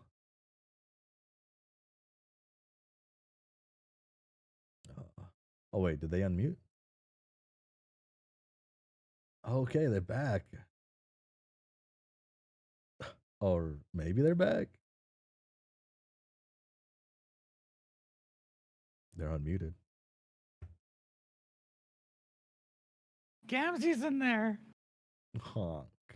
Oh, all right. Someone forgot that we literally just established that you had a Gamzee locked in there for some reason. You sure we shouldn't maybe let him out? Hmm. He could suffocate in there. He'll just revive God tier style, right? He's not a fucking god tier. He's faking it. He just made that fucking suit from scratch or something. I know he's complete trash, but maybe we should just let him out. What's the harm? It's not like he can cause much trouble. We all way outnumber him and have way more powers and shit. No. Oh, wow, no. We will not ever be hearing from him again. No. Never, never, never again. Never. Wow. So, so you're just gonna let him suffocate in there then? Dave, give me a little more credit than that. Gamzee's supposedly relevant to some stuff that's going to happen in the new universe. He's still got some plot armor or some shit. So when Earth is resituated,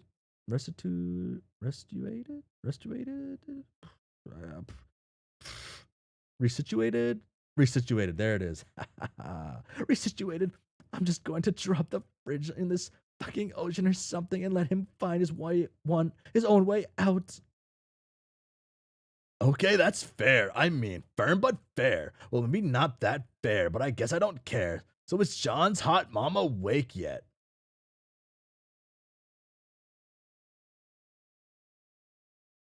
Babe. I'm getting cooked in like this group chat. So I won't say who it was out of the two people in this call that I'm in. One of them messaged, "Find it funny you can't read your fave Karis quirk low key."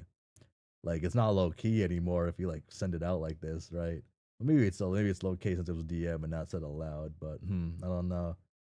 It's like, gosh, uh, hurtful, and it's in Discord, so I can't treat it as treat it as something I can remove from the chat. Um, Homestuck being meta, more likely than you think. Because he can't die until he becomes Lord English earlier, so he'll technically truly be immortal.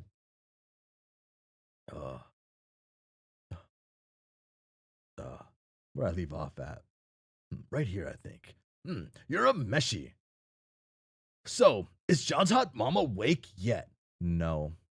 I mean, not hot mom, just mom. Damn, did anyone hear that? Yes. Shit. Let's reboot all trains of thought starting now. How much longer till his hot mom's awake? Mom. I mean his, not mine. His mom, not my hot mom. My mom, I mean, fucking hell. Not my mom, not my mom, his. John's hot mom. Jesus. The Strider Express is off the rails again, so I'm going to duck out of this conversation. See you, everybody. You're a meshy, no Briska don't. At least do me the solid of letting me land squarely on some phrases that allow some plausible deniability over whether I think John's mom is super fucking hot. Shit, wait. Pretend I didn't say that while still rendering its meaning in your mind somehow. Briska's gone. I'm not even talking to anyone. BRB for 30 seconds. Wow. Talk about hot moms. Wow.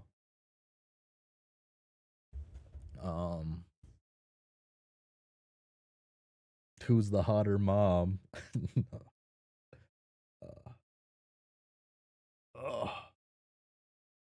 You know, I will say, since he's not here to defend himself, this guy's kind of like an L voice actor. Not Whoa. even here when he's most needed. Whoa. Kind of cringe. Damn. Damn. Damn. That's just evil right there, man. I guess Dave has a thing for mommies. Dave is not gonna beat those allegations. Oh wait, I passed it. Wait, shit.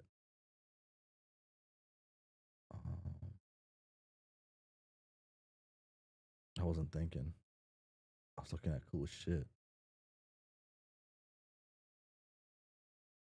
Fuck. Oh wait, no. Damn. I don't know. I don't know where they show like the older versions of everybody. I wanted to compare like them, both of them at their like final forms. You know, like it's not their final forms. Well, they both died, so it actually was their final forms. Never mind. Yeah, their final forms. Yeah, I was gonna say that they're not in like grandma mode yet, right? But they don't get to be grandma mode, you know.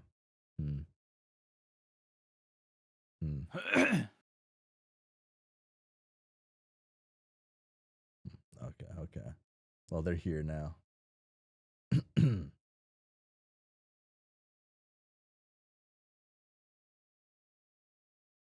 Dave, forgive me if I'm missing some nuance here, but it sounds to me as if you believe John's mother is physically attractive. Okay, now you're just twisting my words around. What would John think? Okay, that's an interesting thought, but hear me out. What if we ran an experiment and spent the rest of our lives finding out what happened if we never told him? I will consider your quest for secrecy, maybe. Frankly, I'm not sure she has anything to write home about, though. Damn. What the fuck, Terezi? Damn. Oh, wait. Here we go. Fuck. Look, aura. Aura right here.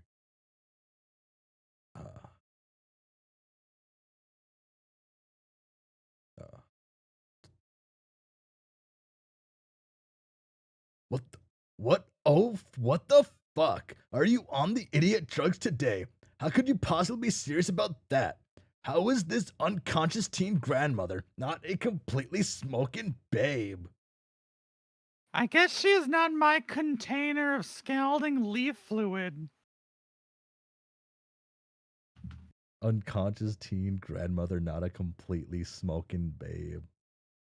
The line I've never thought I'd ever hear in my... Fuck. No, you're a meshy. No, I don't even believe you. You're obviously just trying to rile me up by going against the grain of flagrantly obvious babe facts. Dave is saying inappropriate things about John's mother over there. Is Dave saying inappropriate things about John's mother over there? No, I'm not saying anything. Just standard casual observations from a regular bystanding person. He keeps calling her hot. Wow. Wow. Pedal lies much? I guess rehensible dishonesty is all the rage with the troll kids today. Wait, what's going on? Are we talking about how hot Jane is? No, maybe. Because Janie is a straight up sexual fox running a red hot nuclear bombshell right towards the Yowza Plaza in the heart of Babe City, Massachusetts, USA. The last A just stands for more ass. Shit. I gotta lock this one into the mind. Right towards the Yowza Plaza in the heart of Babe City, Massachusetts, USA. Fuck. That's good. Man. You're up, Meshy. Thank you for defending the position I may or may not have been arguing for moments ago. No comments. Hey, are you guys talking about me? What's going on? Nope. LMAO. Dave thinks your mom is hot. What? God damn it, Terezi. Oh, thanks, Roxy, for spitting the truth. Oh. Damn, this went by faster than it feels like. What time am I at? Damn, it's already been 2 hours? It don't feel like 2 hours to me. Wow. Oh, I guess I end on this then too? Huh.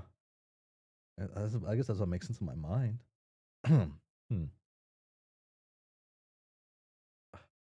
Like there's not a single thought happening here. Okay. Mr. Jake Harley, I presume? No, it's English actually. 'Twas my grandma's surname. Oh, my mistake. So then, is it just a coincidence that she had the same name as an invincible supervillain? Are coincidences even real? I don't know. The history is a little murky to me. I heard she took the name from a nasty fellow to spite a wicked baroness. Okay. Good to know. It's been interesting to learn how. Did I skip a conversation?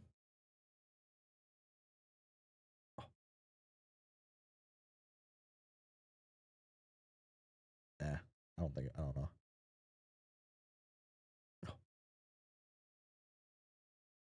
It's been interesting to learn how even though we are all pretty similar, we all had a lot of really different life details. I guess so. Like there are all these things I take for granted about Jade's childhood, which in theory is similar to yours, but not really. She had a super powerful dog you didn't have, and also a grandpa you couldn't have had because that was grown up you. I'd be really curious to hear about all the differences in your life sometime if you don't mind. Sure. Cal, I'd really be curious to hear about the differences in my own life, so to speak. But Jane is asleep. I'm guessing she grew up in a similar situation I did, but with a bunch of differences? Guess I'll just have to wait. Well, she was a good friend. I know lots of stuff about her. What do you want to know? Oh, let's see. So, I was her grandpa instead of being her banana? Not sure if that statement makes sense, but you know what I mean. She had a pup. He was a really funny and beloved old-time comedian, so I guess that is the guy you grew up to be. Cool. I never knew my nana growing up, except as an urn of ashes above the fireplace. I only met her as a sprite. Was I dead, or was he? Yep, but he wasn't ashes. They had a different way of preserving him, which I think was arguably more dignified. How? Have you seen Weekend at Bernie's? No.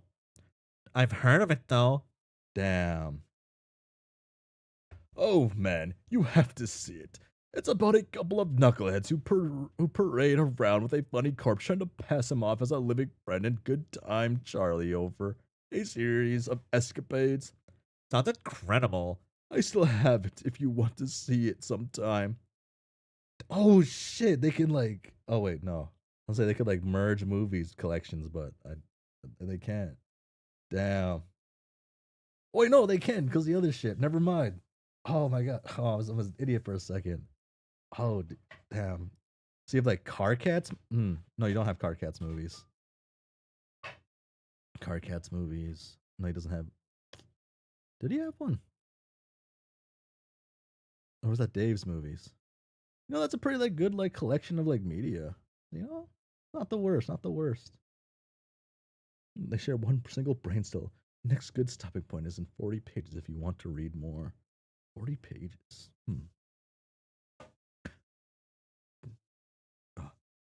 Well, Definitely. Do you like movies? do I? I love movies too. There are a whole bunch I'd want to show you, assuming you haven't seen them already. I love talking about them with people. I think my friends usually just humor me about the movies I like, but I have a feeling you'd really dig them. Oh, I guarantee you I would. Awesome. I can't wait to show you some. So, that means Jane had an old man corpse version of me around somewhere, like in her house? Yes. Okay. That sounds pretty preposterous to me, but I guess she must have grown up thinking it was normal. Not really. She was always pretty put off by it, to be honest. Poor Jane. I have to apologize for freaking her out from beyond the grave. But what was her life like otherwise? Pretty typical, I'd say. She always characterized it as boring, but I never agreed. Really, she got to live on the mainland with access to all kinds of things I didn't have.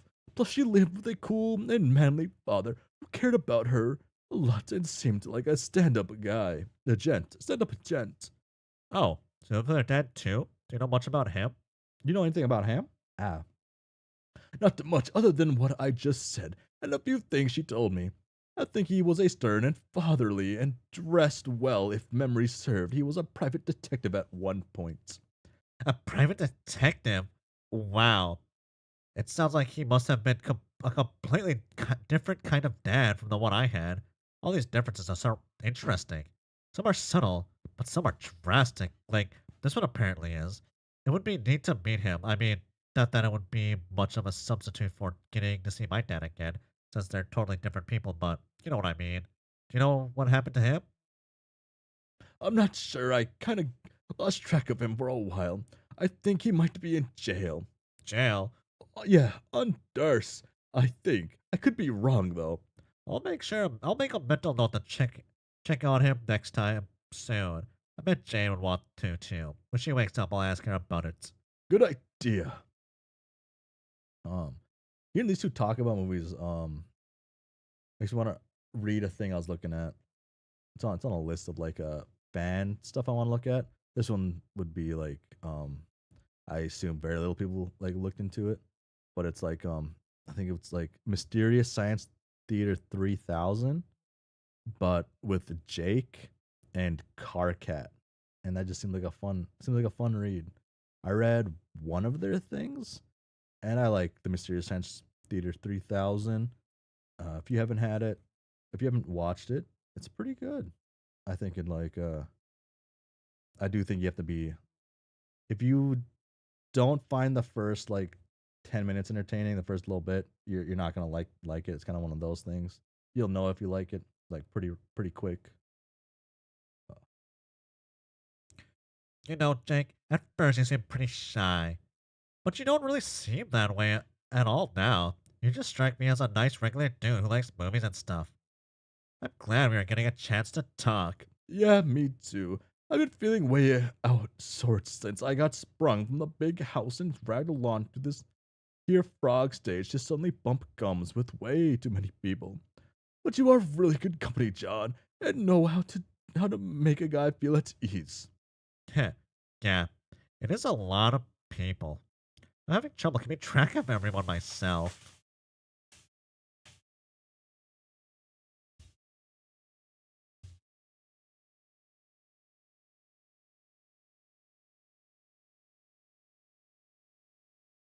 Test. Okay. They all seem like decent folk and all, but I guess everyone's catching me at a bad time. This wasn't how I pictured things going at all. How are you picturing it? Naively, I suppose. It's not that I was expecting differently of anyone else, or that I had superbious visions of my own conduct. Remember the letter I sent you? Yes. All the excitement and swagger you heard from me in those words. That the man I thought I'd be when you met me. A man of action and gumption. Well, when I wrote that, I thought by now maybe people would even have come to see me as a leader. What a laugh. I turned out to be such a disappointment to myself and everyone else. The bravado in that letter was fake, I've realized lately. I've realized a lot of things, that I could never be a leader or a people person or probably ever have a quality relationship with someone. So it's hard to get up a lot of moxie for a big moment like this, even though I'm as excited about it as everyone else. Deborah Sprite already tried cheering me up, and he's nice, but I don't think it worked. Like, like by saying maybe all that stuff isn't true, and maybe I'm actually really great in all the ways I don't think I am. It's a nice thought, but also it weirdly just doesn't make me feel any better. John, John, you seem like a kind of guy who likes trying to cheer up a pal, so I guess, just so you know, someone already tried telling me I was wrong, and it didn't work. I don't think you're wrong, though. Well, I don't know. We've just met. What can I know about you other than what you tell me? I believe you about all that, really.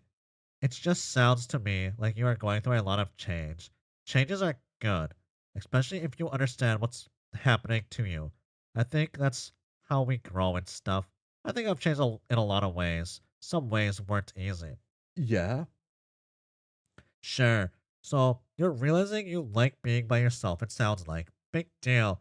I like being alone a lot of times too. It helps me think. If that's who you are, there's nothing wrong with that. Jane's grandpa liked being by himself too. So much so that he moved to an island as far away from civilization as possible. But he still did his adventurous stuff and was super successful, and also raised a cool granddaughter who was actually his daughter. And I guess also yours. huh. I guess you're right. And if nothing else, at least you have a cool costume. You really like it. Kel, yes. Wow, thanks. Sometimes I wonder that I might look a little silly, and feel kind of exposed, like I'm on on a sexy display or such, and people don't see me as a person. I wouldn't worry about that. I love the god tier pajamas, and yours are badass. You look like a superhero. Yeah, I need to just double check real quick. What was I at? Somewhere around here, right? Yeah, right here. Really, John X Jake. Oh, that's better than Teresias Briska. No, no. Uh, maybe? Maybe it is better. Because how bad Briska Teresi is. uh, uh, Yes, well, maybe a plucky sidekick at least. oh, Sidekicks are really underrated anyway. I think in some cases they might be the real stars, like, Batman. Truth be told, I think he might be just some kind of gallivanting idiot. He's got a lot of money and skills in the world, and what does he do? He buys a fancy car to drive around in, then jumps out and starts punching crooks with his bare hands. Then, when he gets hornswoggled by a willy clown with no powers, and a lot less money. Who has to bail him out? His sidekick, of course. Yeah, you're right. What is Batman even trying to prove? Being all serious and cool looking. This sidekick looks like he has a lot of more fun. It's max of confidence and self assurance, trotting around in his underpants. Batman probably doesn't even care much about stopping crime. It's more about walloping thugs and getting to feel cool. If he really cared about stopping bad guys, he'd probably use his fancy money to buy guns and at least show the criminals he's packing to make them scared, if not surrender outright. I bet his sidekick probably just has to wait for Batman to bungle things up with his stupid karate, and when he gets in trouble, the sidekick just guns down all the crooks from a safe distance like a sensible person. Well, I do love guns. Also, fisticuffs. See, there you go. You're better than Batman already. Whisper, whisper, whisper, whisper, whisper, whisper. Hold on. Shh. Listen. Whisper, whisper, Mayor. Whisper, whisper, whisper, Cantown. Whisper, whisper, beware. Whisper, whisper, Earth. Whisper, whisper, whisper, whisper to scale. Don't see how. Whisper, whisper, whisper. If you're really going to whisper, whisper, whisper, build whisper, whisper. Haha. He's talking to the mayor again. So it seems. You really appear to have quite the rapport. I just love how he talks to the mayor. It's like he made up this whole language of minimal talking and hand gestures. It's so cute.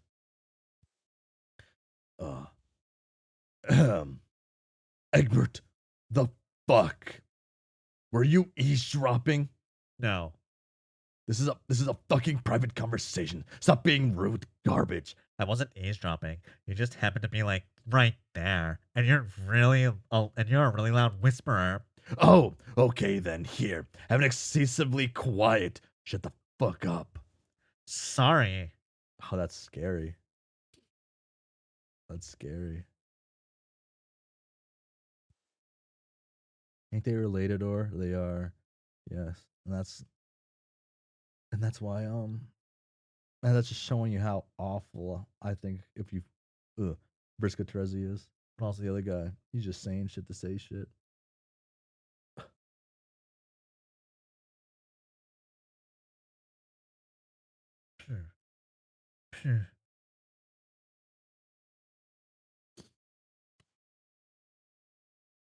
Sorry, my roommate's cooking. I'm like trying to like think what it is because I can like smell it.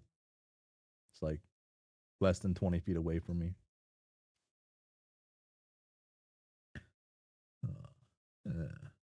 Sorry. Go back to your cute mayor conference. We'll mind our own business. Chew. Chew. Oh man, what's going on now? Chew. Meow. Chew. Why? Chew. Why does your luscious need to be here? Chew. My allergies. Jaspers, what are you? Wait a minute, bros, is that you? Me. Meow. Oh my god, I turn back for 2 seconds and something stupid happens. Chew. Also implied JK. Huh?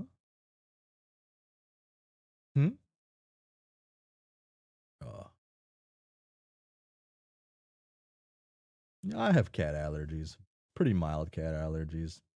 Didn't find out until I had a cat and lived with a cat for like a few years. And then eventually I stopped living with the cat. And then suddenly like these like problems I was having, like waking up feeling a certain way, like certain things just kind of went away. And I was like, damn. So I really was just allergic to cats. I really am just like that. It's just a sad thing to find out you're allergic to cats. Or is it? Oh,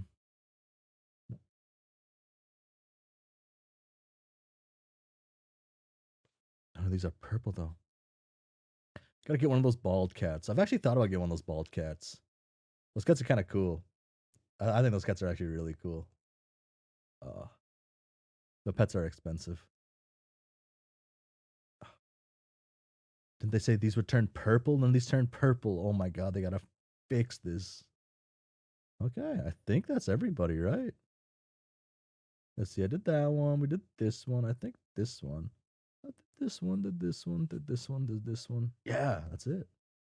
Oh, wait. I could do this for them. Okay. Hold on. I gotta consult my counsel. Hold on. I'm muting.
Okay. Okay. I've talked to my counsel and they told me to continue reading. It was a lot of real brainiac shit going on there. Really discussing what makes, the best stopping point and whatnot. And then one of them called me a bitch. So we are continuing. Here we go. Oh, that's a Zillihu weapon. Popcorn reading. Popcorn reading would be pretty fun, actually. I can't do that though.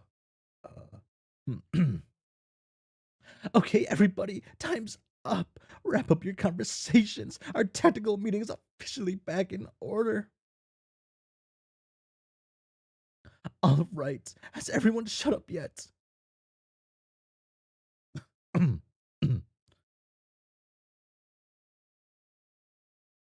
Great. Let's not waste around another second then. I'm driving right into this. Everyone pay close attention and try to keep up. I'll start with describing the exact nature of the threats we're dealing with and go from there. According to intelligence gathered during our trip, along with some reconnaissance work on our arrival, this session has 4, possibly 5 major adversaries, the Continents, of course, and 3 Jack Noirs of varying levels of danger, plus is a female Prospidian of equivalent power to the strongest Jack. She's sort. That's the strongest Jack. Okay. She's sort of an X factor. It's hard to accurately gauge her threat level, but I'm not about to take any chances. All these threats are just outside the insisphere. And en route to the session as we speak. Once they arrive, all hell will break loose. That's when that's when Endgame is officially go. You only have a couple hours to prepare, so you need to listen to every word I say. Victory will depend on following my plan to the letter. Oh. Oh, I had them muted. My bad. My bad. Here we go. You can read your line again.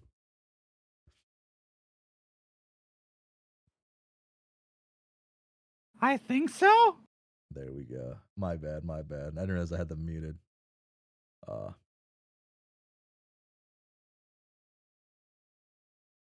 Damn.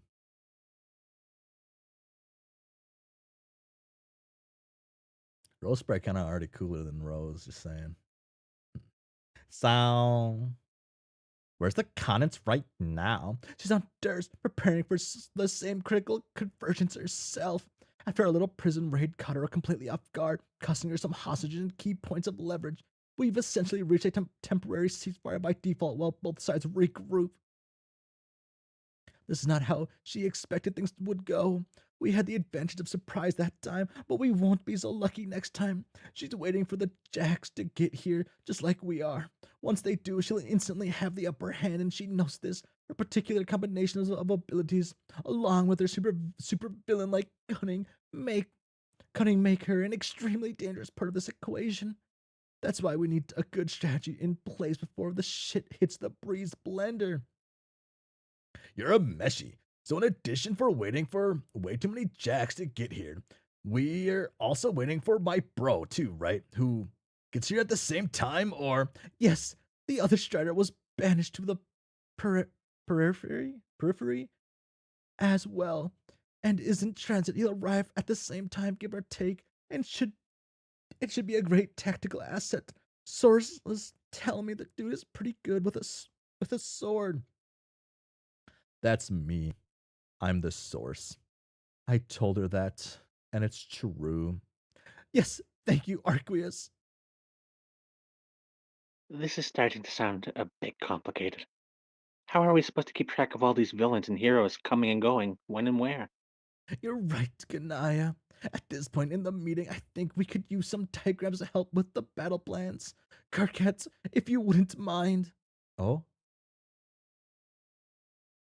I still have no idea why you put me on drawing duty. I'm easily the worst artist here, and in a setting that includes Dave. Let's get real. That's no small feat. I specifically assigned you to diagramming duty so that it would keep you occupied.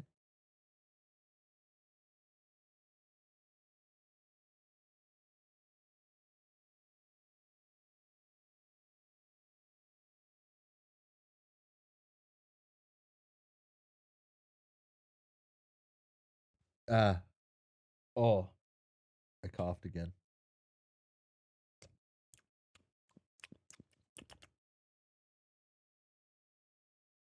Mm. Mm. That way, you'd stand a chance of keeping your mouth shut while I talk strategy. That worked out great so far, hasn't it? Tip Delio, Mr. Streamer doesn't do vocal warm-ups before stream. Sometimes I do actually, but usually not. Usually not. I was trying to watch anime before stream, and then I end up doing something else, and then something else. Like this season's anime seems like really fucking good. Seems really good, but it also seems like bad. Some of them seem like there's a few shows that seem like it could go 50-50. One anime that hit season 2 this season, think, um, I think hit the part where I left off in the manga. So so I can actually watch that anime without knowing what's going on next, which is pretty cool. Free to drink water, LMAO. Water, Shamater. Too many sequels, IMA. Damn. Well, you gotta read more manga and not finish them, and only finish like maybe like a season's worth of manga. You got to be able to feel that out too, though. That way, when the anime comes, when season 2 gets greenlit, you're good to go. Just enough to be like annoying to anime only watchers, but not enough to still be excited for season 2. Manga. A moon go. That's worked out great so far, hasn't it? We've lost many strategy seconds to me complaining about drawing already. Sure, but I know that drawing requires a lot of concentration from you. Once you're in the zone, I expect you'll simmer down. Wow, fuck you. You're probably right, but fuck you nevertheless. Where the shit is my art pencil? I have some drawing to do. I just love free run. I need to finish season. I need to start season 2. I watched like maybe 2-3 minutes of it. Dogs. There, Jack. Strider. Wow. It's in English too. Because they have more time. Let's run down the threat list with a full debriefing on each threat. We'll start with the big fish herself, the former empress of our world, her imperious condescension. The only reason we've been able to temporarily neutralize her stranglehold on this session is by taking 2 major pieces away from her, Harley and Crocker. Rest assured, she's already scheming to reassert her dominance, and if it weren't for my intervention here, I bet everything I had on the Sea Witch. She spent centuries upgrading her abilities, which now include both kinds of telekinesis. The simpler variety, more common to rustbloods, and the nasty kind with sometimes yellow-blooded mutants have involving all the fucking eye lasers and shit. If it weren't enough, she has a mix of telepathic abilities too, like mine, plus the animal communion kind more typical of brown bloods. Like me. Yes, Davros, like you. This means she can hijack animals and trolls, assuming they aren't particularly resistant to influence, like me, obviously. Humans, I'm guessing, are still off limits to her influence unless they've got some animal blood in them, which is what makes Jade such a dangerous element here. One of the mission critical priorities is to make sure she stays asleep. If she ever wakes up and the Condens takes control again, that's probably game over for you guys. Jade's first guardian abilities make her too much to deal with on top of everything else. Jane has that dog in her. Wilter.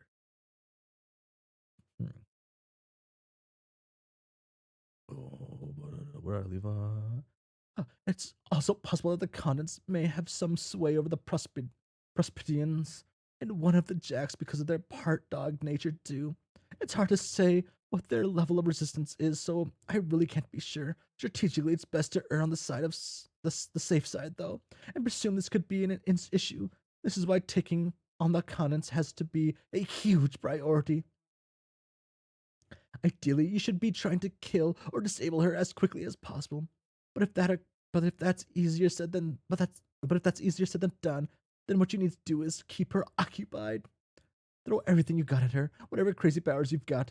Just keep her busy, distracted enough by a bunch of pesky kids so she won't have time to get clever with her powers.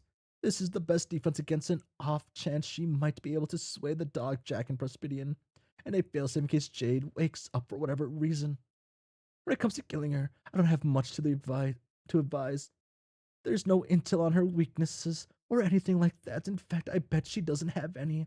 Like any powerful endgame boss, you just have to keep hammering away at her until she's dead. Enough said. Oh. Nah, like he's so cool. Most dangerous Jack right here. Coolest Jack right here. Swaggiest Jack right there. This brings us to the Jacks. To differentiate.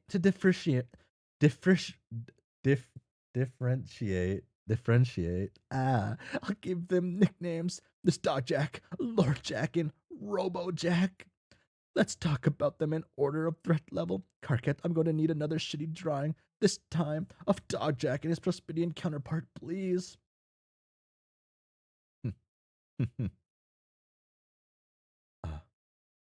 Yes. I see you're intent on being a wiggler about this. As we have all come to expect, whatever I'll be working within the confines of everyone's stupid limitations already. So I might as well work around yours as well. Oh shit. That's a good one. They're perfect. Dogjack is easily the most powerful adversary of the bunch in terms of pure physical capabilities. The Condens has the edge and guile and flexibility, and Lord Jack has a ton of offensive power too. But there's nothing quite like the first Guardian's abilities to give someone an overwhelming tactical advantage.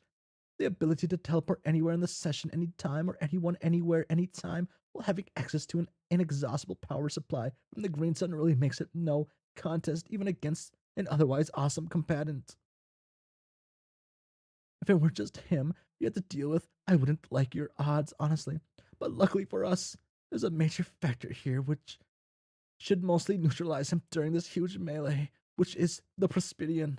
Power-wise, she's precisely even a match for him, and better yet, she apparently can't stand the guy. I still don't know what her real motives are, but you know what they say, enemy of my enemy and all. So I say let her have at him, and if the opportunity presents itself, help her defeat him. I will also give a bit of advice. If Jade ever wakes up and the Condens is sufficiently preoccupied, make sure Jade goes nowhere near the Condens and sick her dog on Jack. And sick her on dog Jack. She's the only one here whose abilities are on par with his, so that's where they're best applied. Got it? Good. Oh, he's locked in. Next, Lord Jack.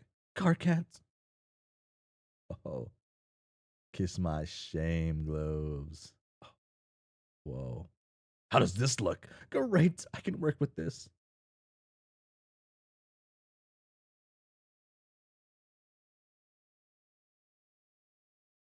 Pretty good. Ah, yes, another true work of art has been made here today. Anyway, this ugly customer you see here, this is the Jack native to the session we're in now. Somehow he got possessed by, or liked, infused with, Lord English's crazy, ridiculous, destructive magical energy. I have no idea why or how this happened, how it's theoretically even possible, or why we should actually care. The fact of the matter is, it happened, and now we have to deal with this hideous rainbow-eyed monstrosity. Given what I have learned about Lord English's abilities, this will make his attacks quite lethal, and he will be extremely difficult to kill. In fact, the fucking rainbow energy might just give him the highest constitution ranking of any adversary, possibly making him the toughest one here to actually kill off. The only reason why he's not at dog tier threat level is because for all his power, at least it's localized to wherever he happens to be. He is about as slow as any of us lowly not omnipotents. Omnipotence, I can never read. He's not quite as relevant to keep occupied, or even to defeat as the Condens herself, but he's still going to be huge trouble when he gets here. You're going to need to stick some really good fighters on him. My advice is also to seriously prepare for casualties during that fight. As the group's chief healer, Jane is going to need rapid access to multiple fronts of this battle. More of that later.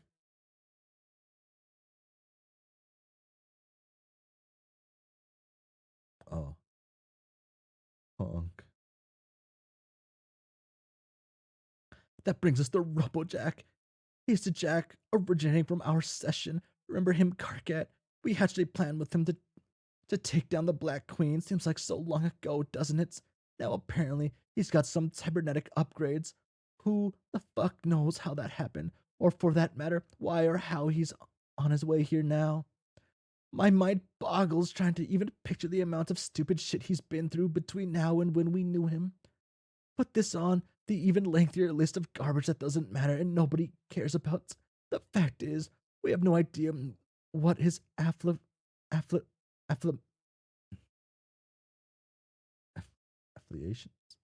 affiliations, haha, fuck, his affiliations are at this point.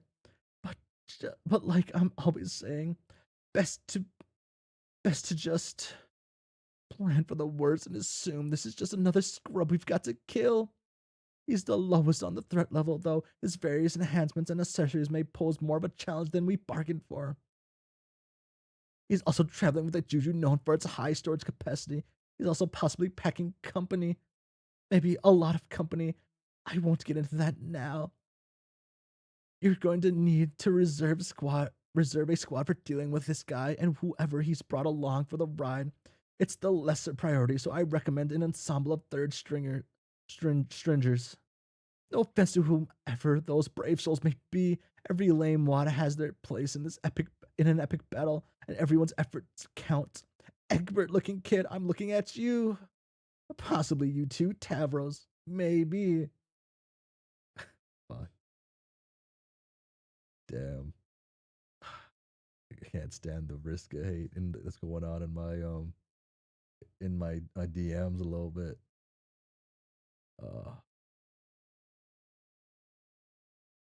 That covers the overall tactical situation. Great job, Carcat. Really just an all-around great job. I mean that. Thank you. Now listen.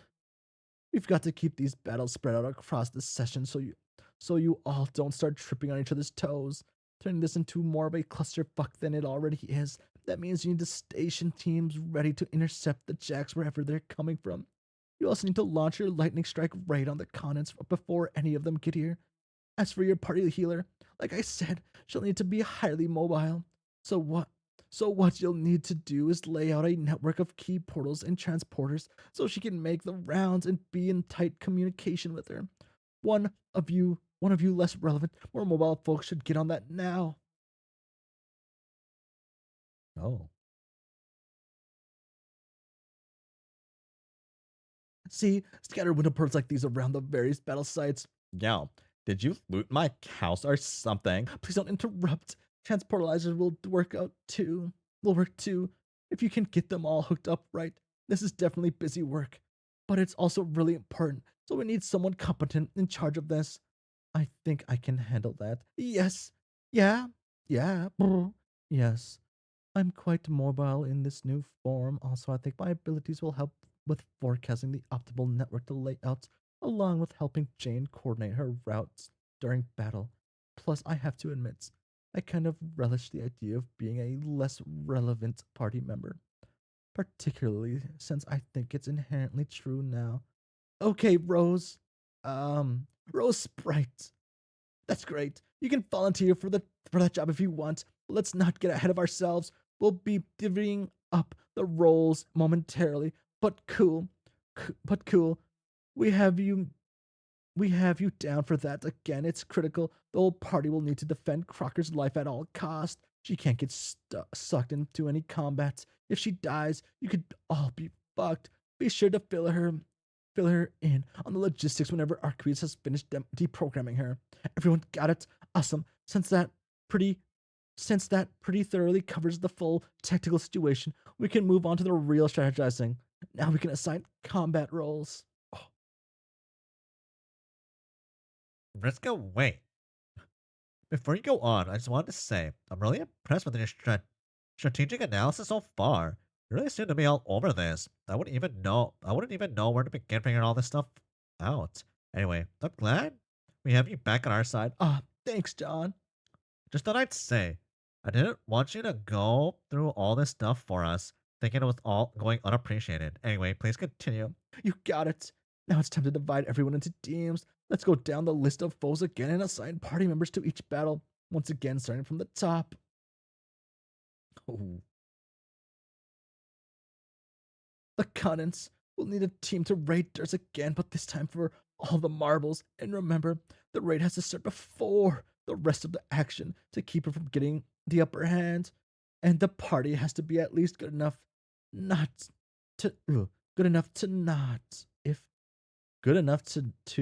if not defeat her. Keep her busy for a long time. So who wants a piece of the sea witch? Me. All right, I've got 2 takers from the Lunt camp. We'll need more though. Who else? I'll go. You sure, John? I think so. From what you said, it sounds like this is the most important battle. If we don't keep her busy, everything can get messed up. I don't think I'd be good at that. I can use all my windy powers for distractions and such. Okay, you're with the Lalons then. Make it count. I may as well go too. It would be a shame if the party defeating the woman who terrorized our planet for ages had no representation from our species. Shame or not, I'm afraid that won't work, Kanaya. Why not? You can't join their party. Well, not yet at least. There's another critical role which you specifically need to play first. We can't risk losing you in battle until it's complete. What is it? I'll explain later after the teams are set. Boom. Okay, let's say Team Connors is good for now, with John, Rose, and Roxy. Next foe, Doc, Jake. Oh, Jack. Next foe, Doc Jack. Like I said, we're banking on the prosperity and keeping him busy. So he's not an immediate battle priority. We won't design a team for him right now, but as I mentioned, in the event Jade wakes up for some reason, we should be reserved exclusive. Ah, she should be reserved exclusively for this fight. That means someone needs to tell her, if not in person, then some other way. Perhaps leave a reminder for her, maybe tied to her finger or something. Haha, wink. Other. Hmm. Others can join the fight against him if need be once their targets have been dealt with. Until then, better to let heavy hitters keep him in check. Boom. Fuck, dude, peg legs do a lot. Fuck, they do a lot. Next, Lord Jack. Who wants this? Who wants dibs on this guy? You're a Meshi. I guess that's me. Okay, Dave. There are all these rumors swirling around that I've got to beat Le anyway, which is probably bogus, but what killing this guy at least would be the next best thing, right? So maybe if I do that, I could like put the prophecy to rest. That logic sounds reasonable to me. For what it's worth, I never bought into the idea that you were supposed to be the one to kill English anyway. So that's one down. Who else? Okay, why not? You sure, Terezi? You're not immortal, remember? And this one's going to be tough. You said we need good fighters to go at this guy, and I think I'm pretty decent. At least at stabbing things, so I'll go. Besides, someone has to witness Dave's heroism if he wants to be let off the hook for that prophecy. Hey, it's your decision. Anyone else? What about Dave's bro? I heard he's supposed to be hot shit. Yeah, sure. That's fine if you're comfortable volunteering someone who isn't here for a deadly battle. It's cool if you want to do that. Dave, come on. As if it's not extremely likely he'd seek you out upon getting here. Why don't we just pencil him into the team as probably? Just be sure to debrief him on the whole situation when he gets here. Think you can handle that, Dave? Okay, great. Which reminds me, what about you, Arqueus? How do you want to fit into this? How do you want to fit into this? I haven't decided yet. I'm going to crunch some more numbers in the vast combat matrix I just compiled now. In the micro blink of a nanosecond to deduce the optimal strategic appropriation of my assets, i.e., muscles. Joining real Dave in battle is semi-tempting, but I do not wish to horn in on real Dirk's shit. Instead, I would prefer to blaze my own trail with my own hooves. I've always wanted to do something really important and heroic. I mean, aside from all the other stuff I have done like that, which is quite a lot, but sometimes quite grandiose and perfectly unmistakably as a gesture turning the tide of fortune for all of existence. This is what I have always desired. Well, that is to say, both halves of me once had an ambivalent, amb,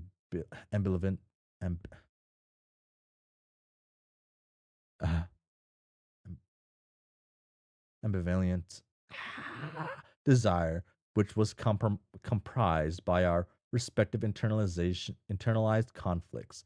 But together, that desire is fully realized, no longer ambivalent. Ah, nay.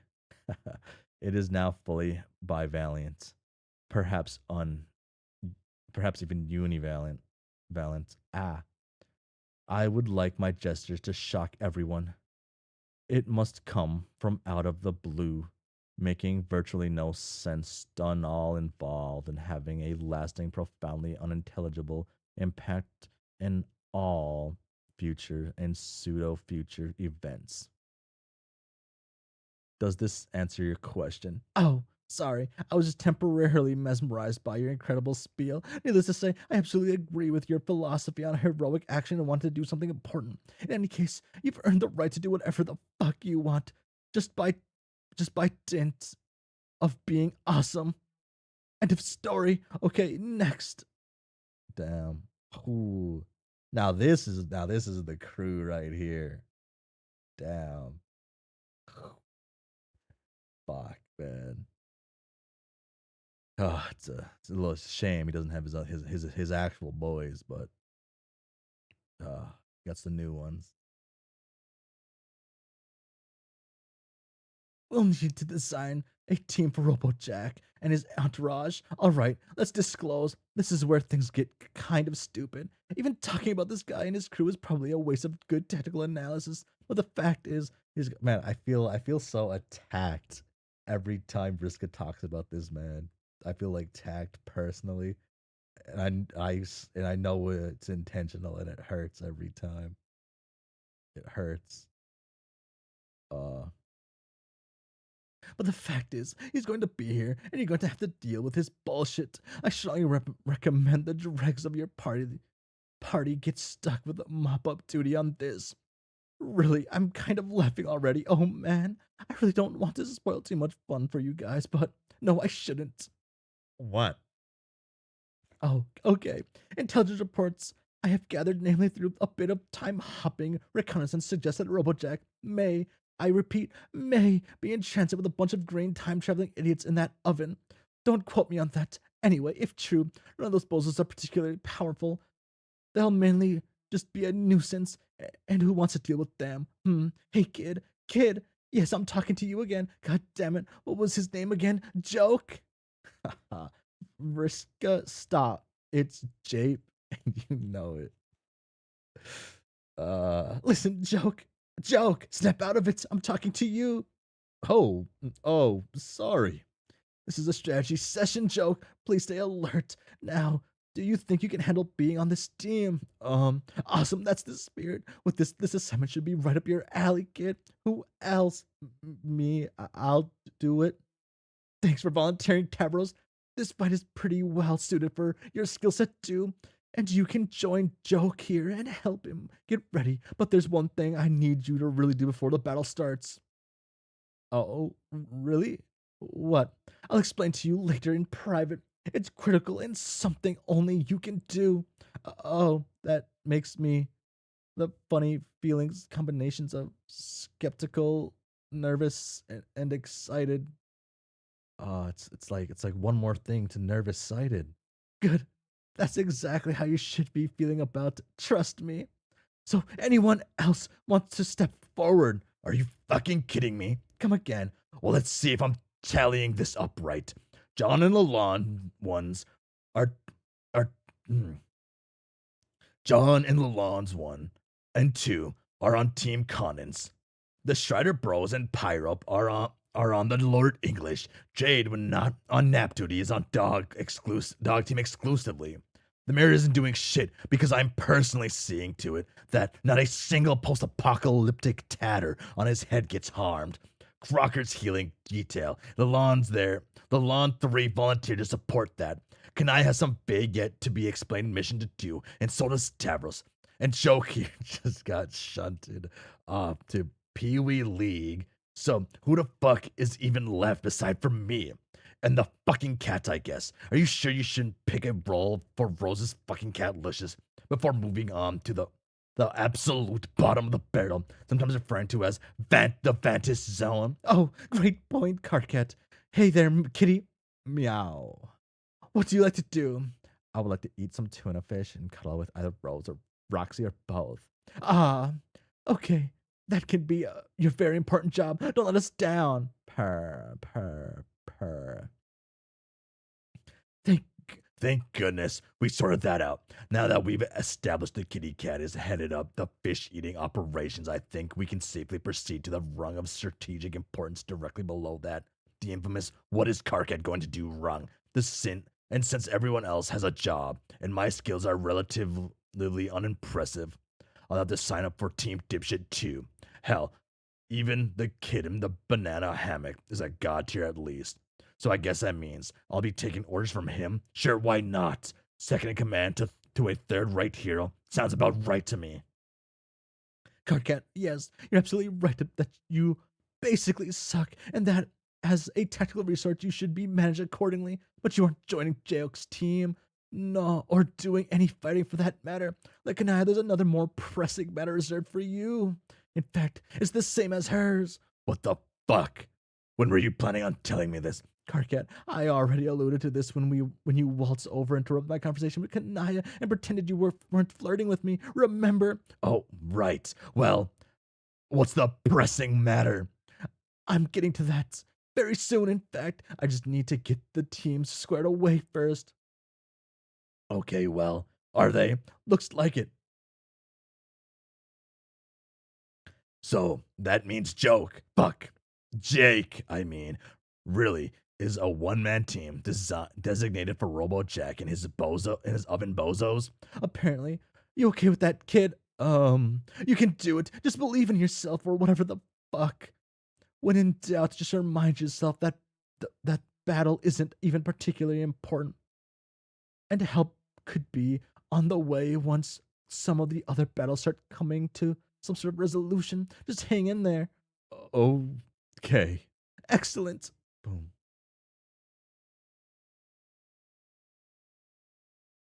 John just happy to be there. That concludes the technical planning part of this debriefing. It's all perfectly logical, right? No questions or anything cool. Really, I shudder to think of what you numbskulls would be doing if I weren't around, like John just implied with his nice remarks. He really did you all the biggest fucking favor in the history of time shenanigans by clobbering me in the face 3 years ago. You should all make him a gift basket. Make him a gift basket win. This is over to show your gratitude. No need to thank me, of course. I'm just doing my job here. Now, let's go over some really basic non-combat endgame stuff. Then we'll be ready to break. First, about Kanai and Karkat's mission I alluded to a minute ago. This is really important. You both listening? Yes? No. Okay, well, one of the two isn't bad as long as Kanaya understands. That's mainly what matters since she's the more important part of this equation. Wow, I'm fucking shocked. What do we, or excuse me, what does she have to do? You both have to go to Jade's planet and see Echidna as it... even though this session is about as far from normal as it can possibly get, the same basic rules apply. Someone needs to seek an audience with her and get her to agree to release the Genesis frog, or the tadpole that grows up to become that frog, which is the stage of development he is in at this point. Remember, Kanaya, you have to do this on your planet to get our frog released into Skya. Yeah. She asked me to do something impossible, to which I replied, "That's impossible." So she ended up demanding that I fight her. So I did, which made me feel sad. I'd rather not have to do that again. Will I have to do that again? If that's what she wants you to do, then yes. Why does it have to be me, though? Because someone has to. So just tell me this is the plan that Conrad's had for you before we derailed all her shit. You keep talking about all these sources. Who are all these sources? Did Arqueus tell you about this too? No, look, I've been busy, okay? Information is everywhere if you know where to look.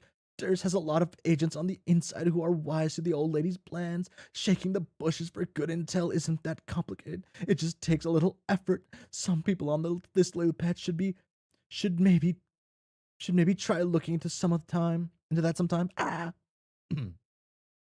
If you say so. Would you just can't? Would you just put a lid on it for a second and listen? Normally, Jade would be the one to do this, but at the time, Jade has been corrupted, so I guess Echidna wouldn't deal with her. And now Jade's asleep, which is exactly how she needs to stay, so that she leaves the person Echidna requested in Jade's absence, which is you. I'm assuming because you were also a space player, so you'll be able to understand her gargled nonsense language. But that's not all there is to it. She also requested you bring car cats. Why the hell would she want to see me? No idea.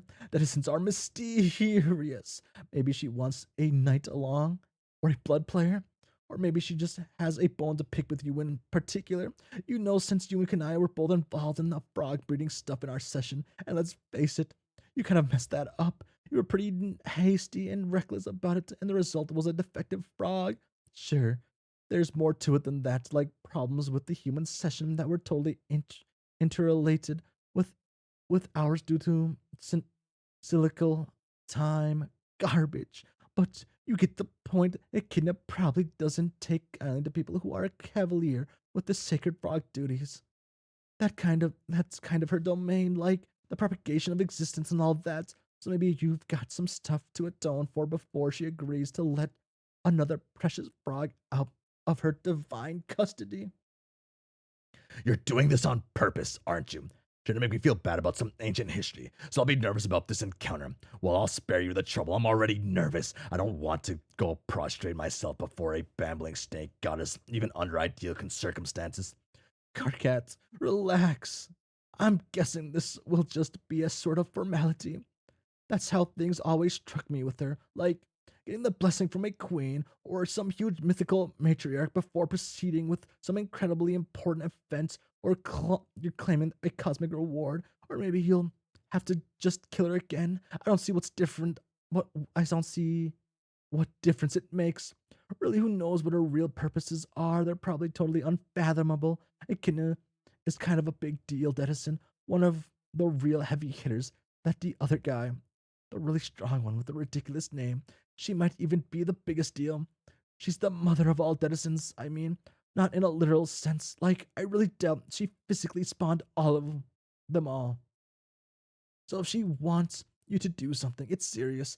And if you need to do something of a massive cosmic significance, like release a frog that contains an entire universe in its belly, then by the same token, it has to go through her. The other Denizens are a bunch of pretty grumbly riddle merchants by comparison. You should feel honored she even wants to see you.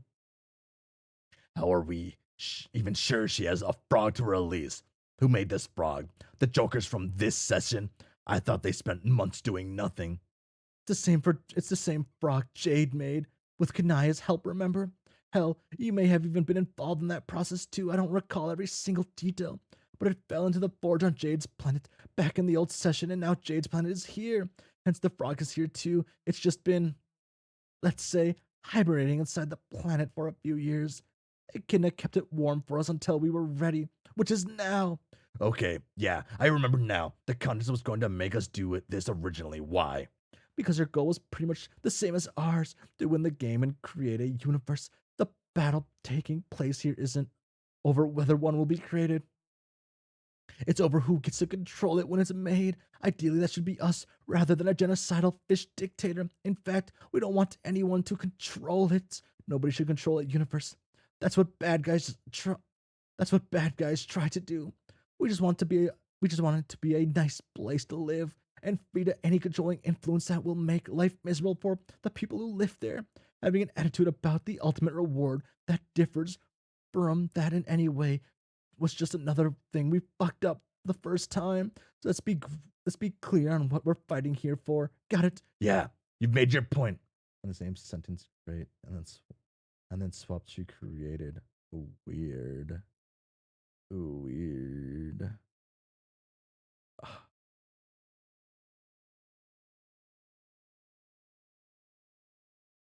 I'm like blind. Oh wait, I can just do it. I'm curious now. Uh, you've made your point. Boom. I like how dopey she looks all the time. I guess now at times. Uh, like fuck.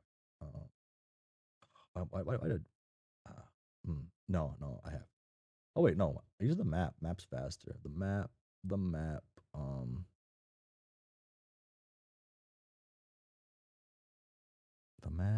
the map.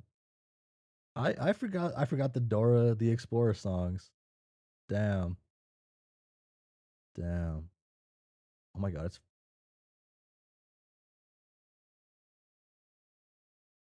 I kind of miss when they looked like this. This is good too though. There's more aura in this than this. Next item, Earth. When you enter the new universe, you're going to need a planet to live on. Why not just resettle the one you all grew up on? The continent's kind of fucked it up though. In your scratch universe, she spent a few centuries getting it ready for a new troll paradise. She fled the whole thing. When you get there, you'll need to skip ahead to some time far in the future when the oceans have receded.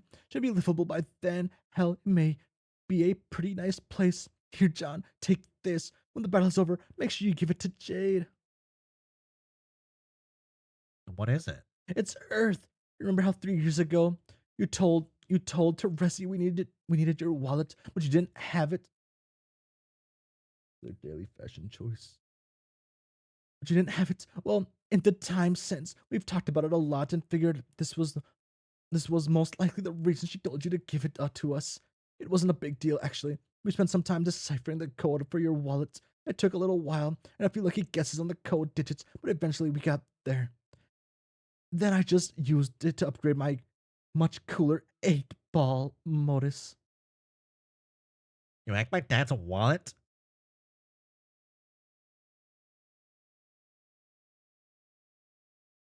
Sure. Like I said, we had some time on our hands. It is, after all, just a fucking wallet. It's not like some legendary item he got from on some mythical dad quest. I mean, he did buy the thing somewhere, right? Yup, yeah, I guess so. I don't know.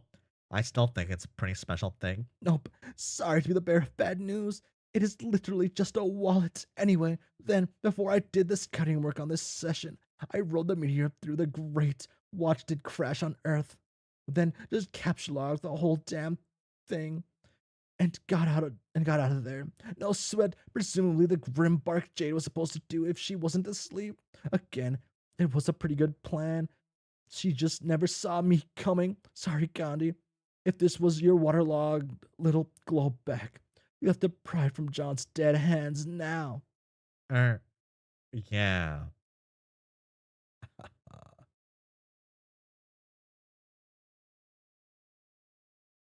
Those are the important things to remember. But don't forget the basics. Remember the finished building up your hives as far as it'll go. Then deploy the grist rigs, which will disperse your planet's hordes into sky, giving it the nutrients it needs to mature the frog. This is the Scrub 101 stuff, but I guess it bears repeating since most of you've never actually made it this far. When the hordes are empty and sky is ready, then all you have to do is make sure someone's in position to ignite the forge. Then everyone rendezvous right back here on the lily pad to claim the ultimate reward, which is represented by the hive-shaped thingy with the door on it that leads into the new universe. Any questions before we kick this into action? Yeah, I have one.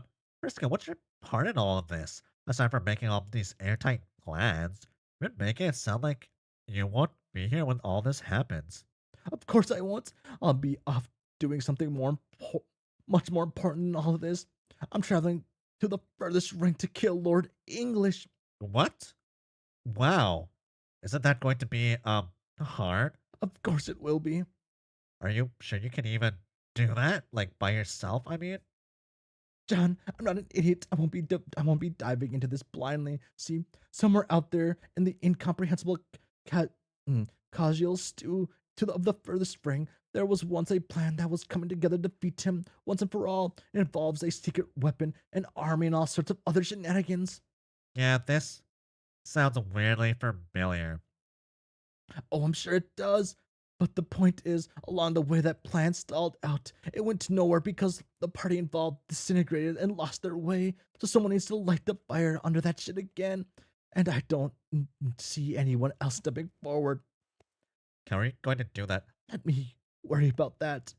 You have your hands full enough as it is. Damn, she's just like She's like unalives herself or some.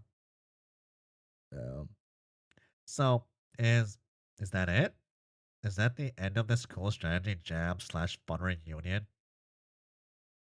Yes. Oh, sorry. That's it. That's the whole situation, my whole plan, my everything you need to do. Good luck, everyone. Oh, he's not back yet. Um, Homestuck. Am I right? Oh my God, Briska. We love Briska. Briska really just does everything really. What's the like only kind of moment I'm missing from Briska? Type of like, hmm, hmm. I guess Briska like legitimately winning, whatever feeling that brings. Hmm.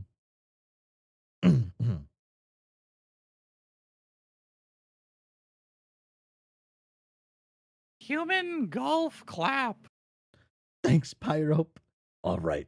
So what now? I guess we head to what was it? Low Jade? Like right now, since I guess the clock is ticking. Low Faf. And yes, Right. And we're supposed to go after the continents really soon, too, right? Condiments. Con. Condis.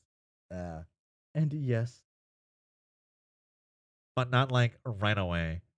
There are still a couple hours for us to prepare, which we should use to come up with a fighting strategy. Yeah. I wish Jane and Dana could be awake for this. I really want to talk to them and let them in on all the cool stuff we're about to do. I guess they have to stay asleep for a while, though. Oh well. Hey, Jake, Huh. wanna come make plans with us? We can help you figure out how to deal with Robot Jack, whatever hooligans he is bringing. Oh, yes. Thanks, John. Maybe. Okay. Hey Dave, we should probably work out a fighting strategy too, since it's like we've got a real nasty one to deal with. You're a meshy, yeah, but What? dunno. It feels weird to make some battle plan when one of our team members still isn't here. Well, I think we can at least outline the strategy, right? Figure out how we'll approach a villain with his particular strengths and weaknesses, and assume our third member will be ready to fight if we tell him to? Yeah, I'm sure if teen hard-ass Strider shows up with his sword and shades and shit and we say, hey dude, look, bad guy, go kill. I'm sure the guy will be more than willing to oblige. It's just, man, What? it feels wrong planning around him. Like he's a weird hypothetical battle mannequin. From the things I have heard about him from your own personal mouth, that actually sounds like a pretty apt description to me. No, it's more complicated than that, and I'm supposed to be getting ready for this huge deadly battle, which is so much more intense than anything I ever did. Even like 3 years ago, back when I was actually doing adventure shit instead of watching Dane Cook movies. And somehow I'll be all geared up for that and meet my teen bro for the first time and say, oh, there you are, that's cool. Let's fight this random indestructible asshole and then hug bump or something. How do I deal with all of this? I think I could end up getting us all killed, and none of you are taking this seriously. Okay, Strider, I've heard enough. I have been more than patient and more than accommodating, but your hangups regarding your ancestors are starting to border on pathetic. I mean, he is kind of pathetic. No. Fuck. Hey, why don't you can it? Carcat, stay out of this. No, I won't. Not if you're going to start trashing people with respect to their sensitive issues in a manner that is way over the line as far as the basic ground rules of good-natured shit talking goes. Ground rules on which I happen to be an expert. Either making sure your trash mouth incentive is critically constructive or shut up. Oh, damn, he really is King Kree, huh? Oh, who said I wasn't being constructive? God, I cut him all the slack in the world on this. But, oh, shit. Oh, so I, I reached for my mouse and hit a bottle that was full. But I'm cool and caught it before it spilled. Yeah. Yeah. Hmm. I cut him all the slack in the world. I cut him all the slack in the world on this, but I can see it isn't doing him or any of us any good at all. I can see I'm going to have to expedite matters. Go figure. Leave it all to Vriska once again. What? You're a meshy. What? What the fuck are you even going to do? There we go. I I told you. Fuck. Oh, wait. We get to see the range on this thing. It's kind of cool. I'm expediting matters. Fuck.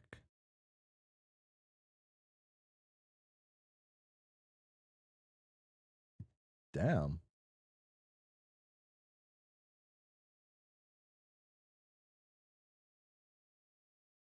Hmm. Shit.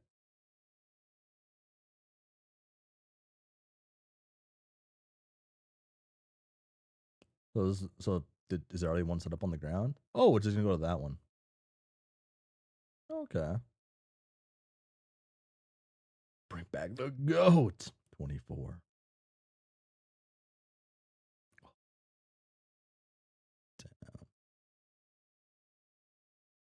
There you go. Strider meets Strider. He's pretty fucked up, but probably a nice guy once you get to know him. Which one am I talking about, you ask? Who knows? Feeling awkward yet? Here's an idea. Get the fuck over it. Okay, guys, I'm out of here.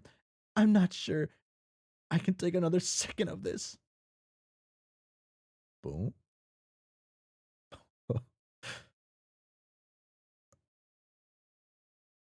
Oh, fuck that eye twitch. Oh, the fucking nose scrunch. Fuck. Like the uneven mouth.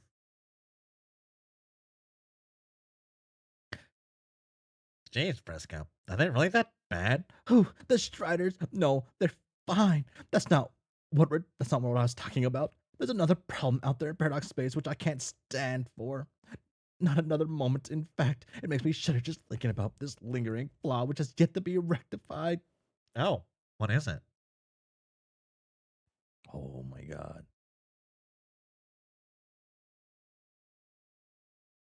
My ghost is being a fucking loser. Yeah.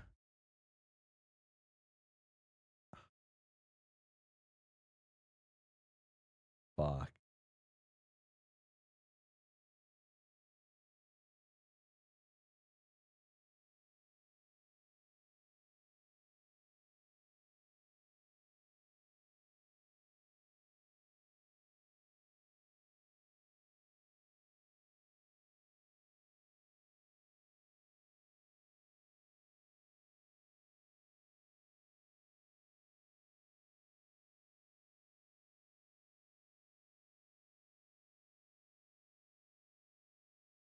Oh.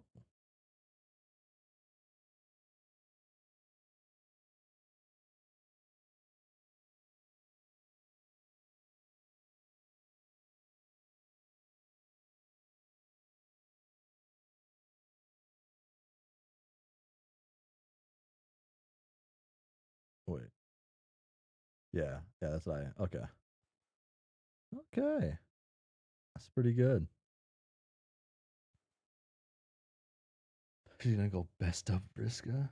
Damn. Okay, well then I wanna like open a new page to go back and then damn.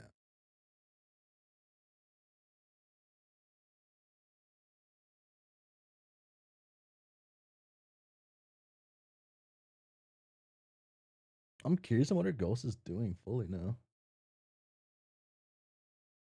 Is she just like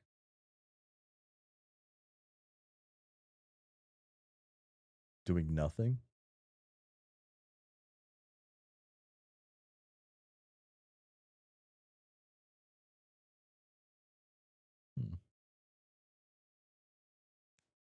Or did she get dumped by Mina? Or if that's the one they're talking about? Damn. There's so much like it could be.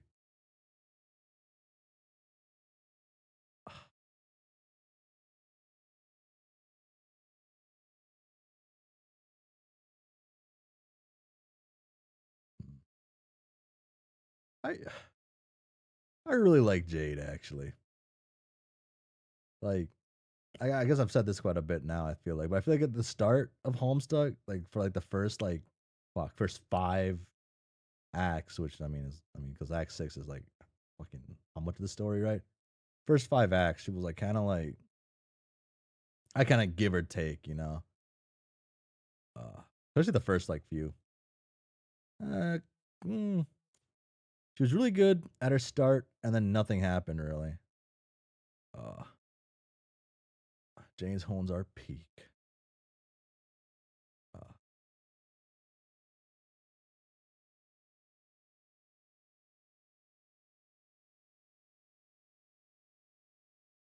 Jade is also great as per usual. I really want to see Calliope and Arania talk, but I'm assuming that's never gonna happen. But that'd be like one of the funner conversations. Uh, just hear them yap. Just see them yap, yap, yap, yap. That's what like fan things are for, right? Some fan probably do pretty good on dialogue.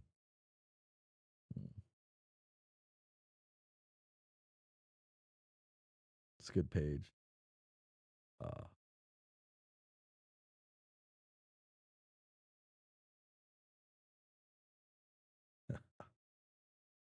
uh, hmm.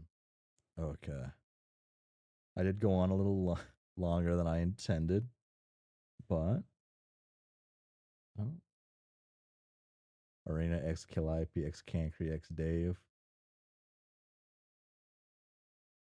The Yapathon. You need like normal car cat in there too. Arena is light. I don't know if they ever could interact. I mean, she interacted with Rose for a second, and then she was going, you know what? Maybe I took that too far, right? So, who knows? We're already in Yap session, the intermission, but fair. Uh, I really enjoy the Yap sessions. Every Yap session this comic gives me, I enjoy very much. Uh, very much. That's not. Ugh. Uh, oh yeah, quick thing. So I won't be continuing Homestuck this Wednesday. This Wednesday, I will be reading and trying to complete Problem Sleuth on Wednesday. Felt like I wanted to finish Problem Sleuth, start and finish Problem Sleuth before I finish Homestuck, right? Maybe I should have read Problem Sleuth before I read Homestuck. Uh, but if I read Problem Sleuth before I finish Homestuck, I can at least say that I read Problem Sleuth before Homestuck, and that statement is not inherently incorrect. And I can feel like an annoying hmm just an annoying person in general on that. Yeah. Uh, wow, this is bright. And then the Paradox Space stuff. I'm not too sure if I want to check this out on stream or just on my own. And like then I'm not too sure still. I assume I'm good to read all of this now. I don't know when anything comes out. They say it comes in the March 2016. What am I in right now? I guess we're in 2015 still, right? May 25th. Okay. Yeah. So I'll be checking out Problem Sleuth on Wednesday, finishing that out. I did Tuesday in for a thing. I don't know if do I still need to do Tuesday for anything? Maybe I can use Tuesday and check out Paradox Space there. Yeah, that gives me a chance to check it out. It'll be the play. Paradox Space Tuesday, Problem Sleuth Wednesday, continue Hive Swapped Act 2 on Friday, and then we'll be back to Homestuck in 1 week. Damn, a week. So, oh my. We've come pretty far. And it feels kind of wild a little bit that I'm pretty close to the ending. But, huh. Well, I guess I'm close to finishing Homestuck, right? And I assume epilogues, people like say plural, so I assume epilogues are about each character or something. That's my assumption, right? When people say, I hear epilogues as in like plural, I assume it's about like each character gets a thingy for it, but it could be anything. It could be anything. Then close the book and never look back. Yeah. Also fanworks. A few things I want to check out. Wow. Hmm. I feel like I read this too fast, but I also feel like I read this too slow. I'm not used to not binging something that is like completely available. So this is weird being a little slower than what I usually, not a little, a lot slower than what I usually read things. It kind of makes it more like entertaining to read because you have something like look forward to throughout the week. Interesting. IMO, the epilogues are a must. Okay.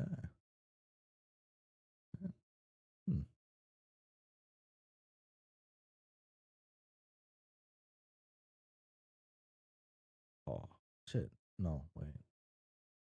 Fuck, still got a lot of music to go through.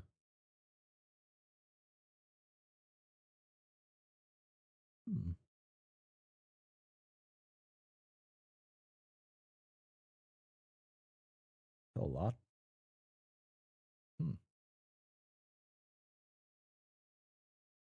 Also, really, the middle 3-part mega story. Oh. That we have yet to see an end of.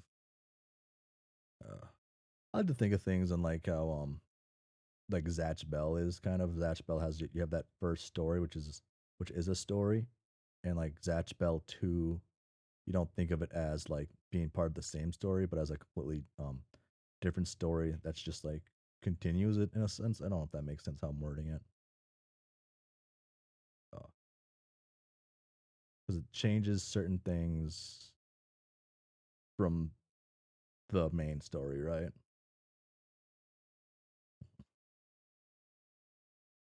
And then hopefully, I get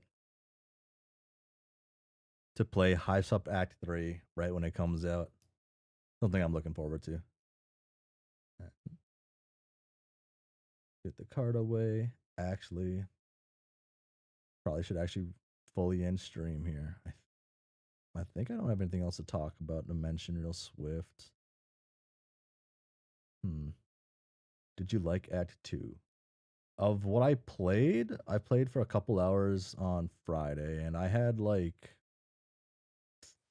I felt like it felt weird at the start, but after like I think an hour and a half in or an hour in, it started to be, I guess the dialogue started to feel better. I feel like it seemed to start off feeling weird and then just kind of goes into things. Part of me was, I think I was saying on the stream, I was mentioning how I thought it felt like they changed up how they wanted things to start off, and that's why it felt kind of like weird compared to the second hour of the gameplay I went through.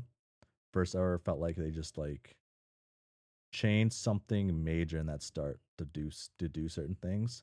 And I'm also still confused on why my bird doesn't have his like little necklace pouch anymore. I'm confused on that. His pouch just disappeared at one point, and that threw me off. I think it was just like a glitch in the game, or I wasn't supposed to have it at that point. It was like a weird save file thing. Hmm. And then, oh, actually, I do want to shit. Wait, I'm gonna pull up the old stream. I want to just show like my favorite troll that I seen on there. Dun dun dun da da da dun. Okay. Oh shit! I think they're in the way now. Ignore this idiot. Okay. There we go. Oh, I can't pull it up. I think I had the same issue before. Okay. So this troll, I just seen the trend and talking to anybody. Here's where I left off was this area. I looked at all the trolls, and this is like my favorite one of these like red trolls so far. My favorite one. Just I really like the tape, the white tape on the glasses, and just like their attitude. They're being like obnoxious, weird, a little weird, and they're kind of like making these people like going a little uncomfortable, and hopefully in like the sense of this person just fucking like annoying, uh, and not hopefully not giving terrible takes. It could go either way with how the character looks. Oh. And then my boy Damon's here. And you got like some trolls making out in the background here. My boy Zephyros is in the way of that. Yeah, and he's gonna stay in the way of that for now. Oh, nothing on screen. Haha, my bad. I'm an idiot. Thank you, someone. Let me reset everything I just said. Wow. I'm the biggest guy ever. Haha. Whoops. Yeah, so it just gives me more excuse to look at the characters. Shit. I gotta bring them back over. Oh, there they are. This person right here. I said this one was the best one. This is that one I sent the little white glasses and the tape. Really like them. Just like and how they look. I'm going based on like the vibes of the characters looking like them because they like very annoying seemingly. And then oh, there's my boy Damon, and then two trolls kissing in the background there. Yeah, and that's where I left off. That's the summary of that, I guess. Boom.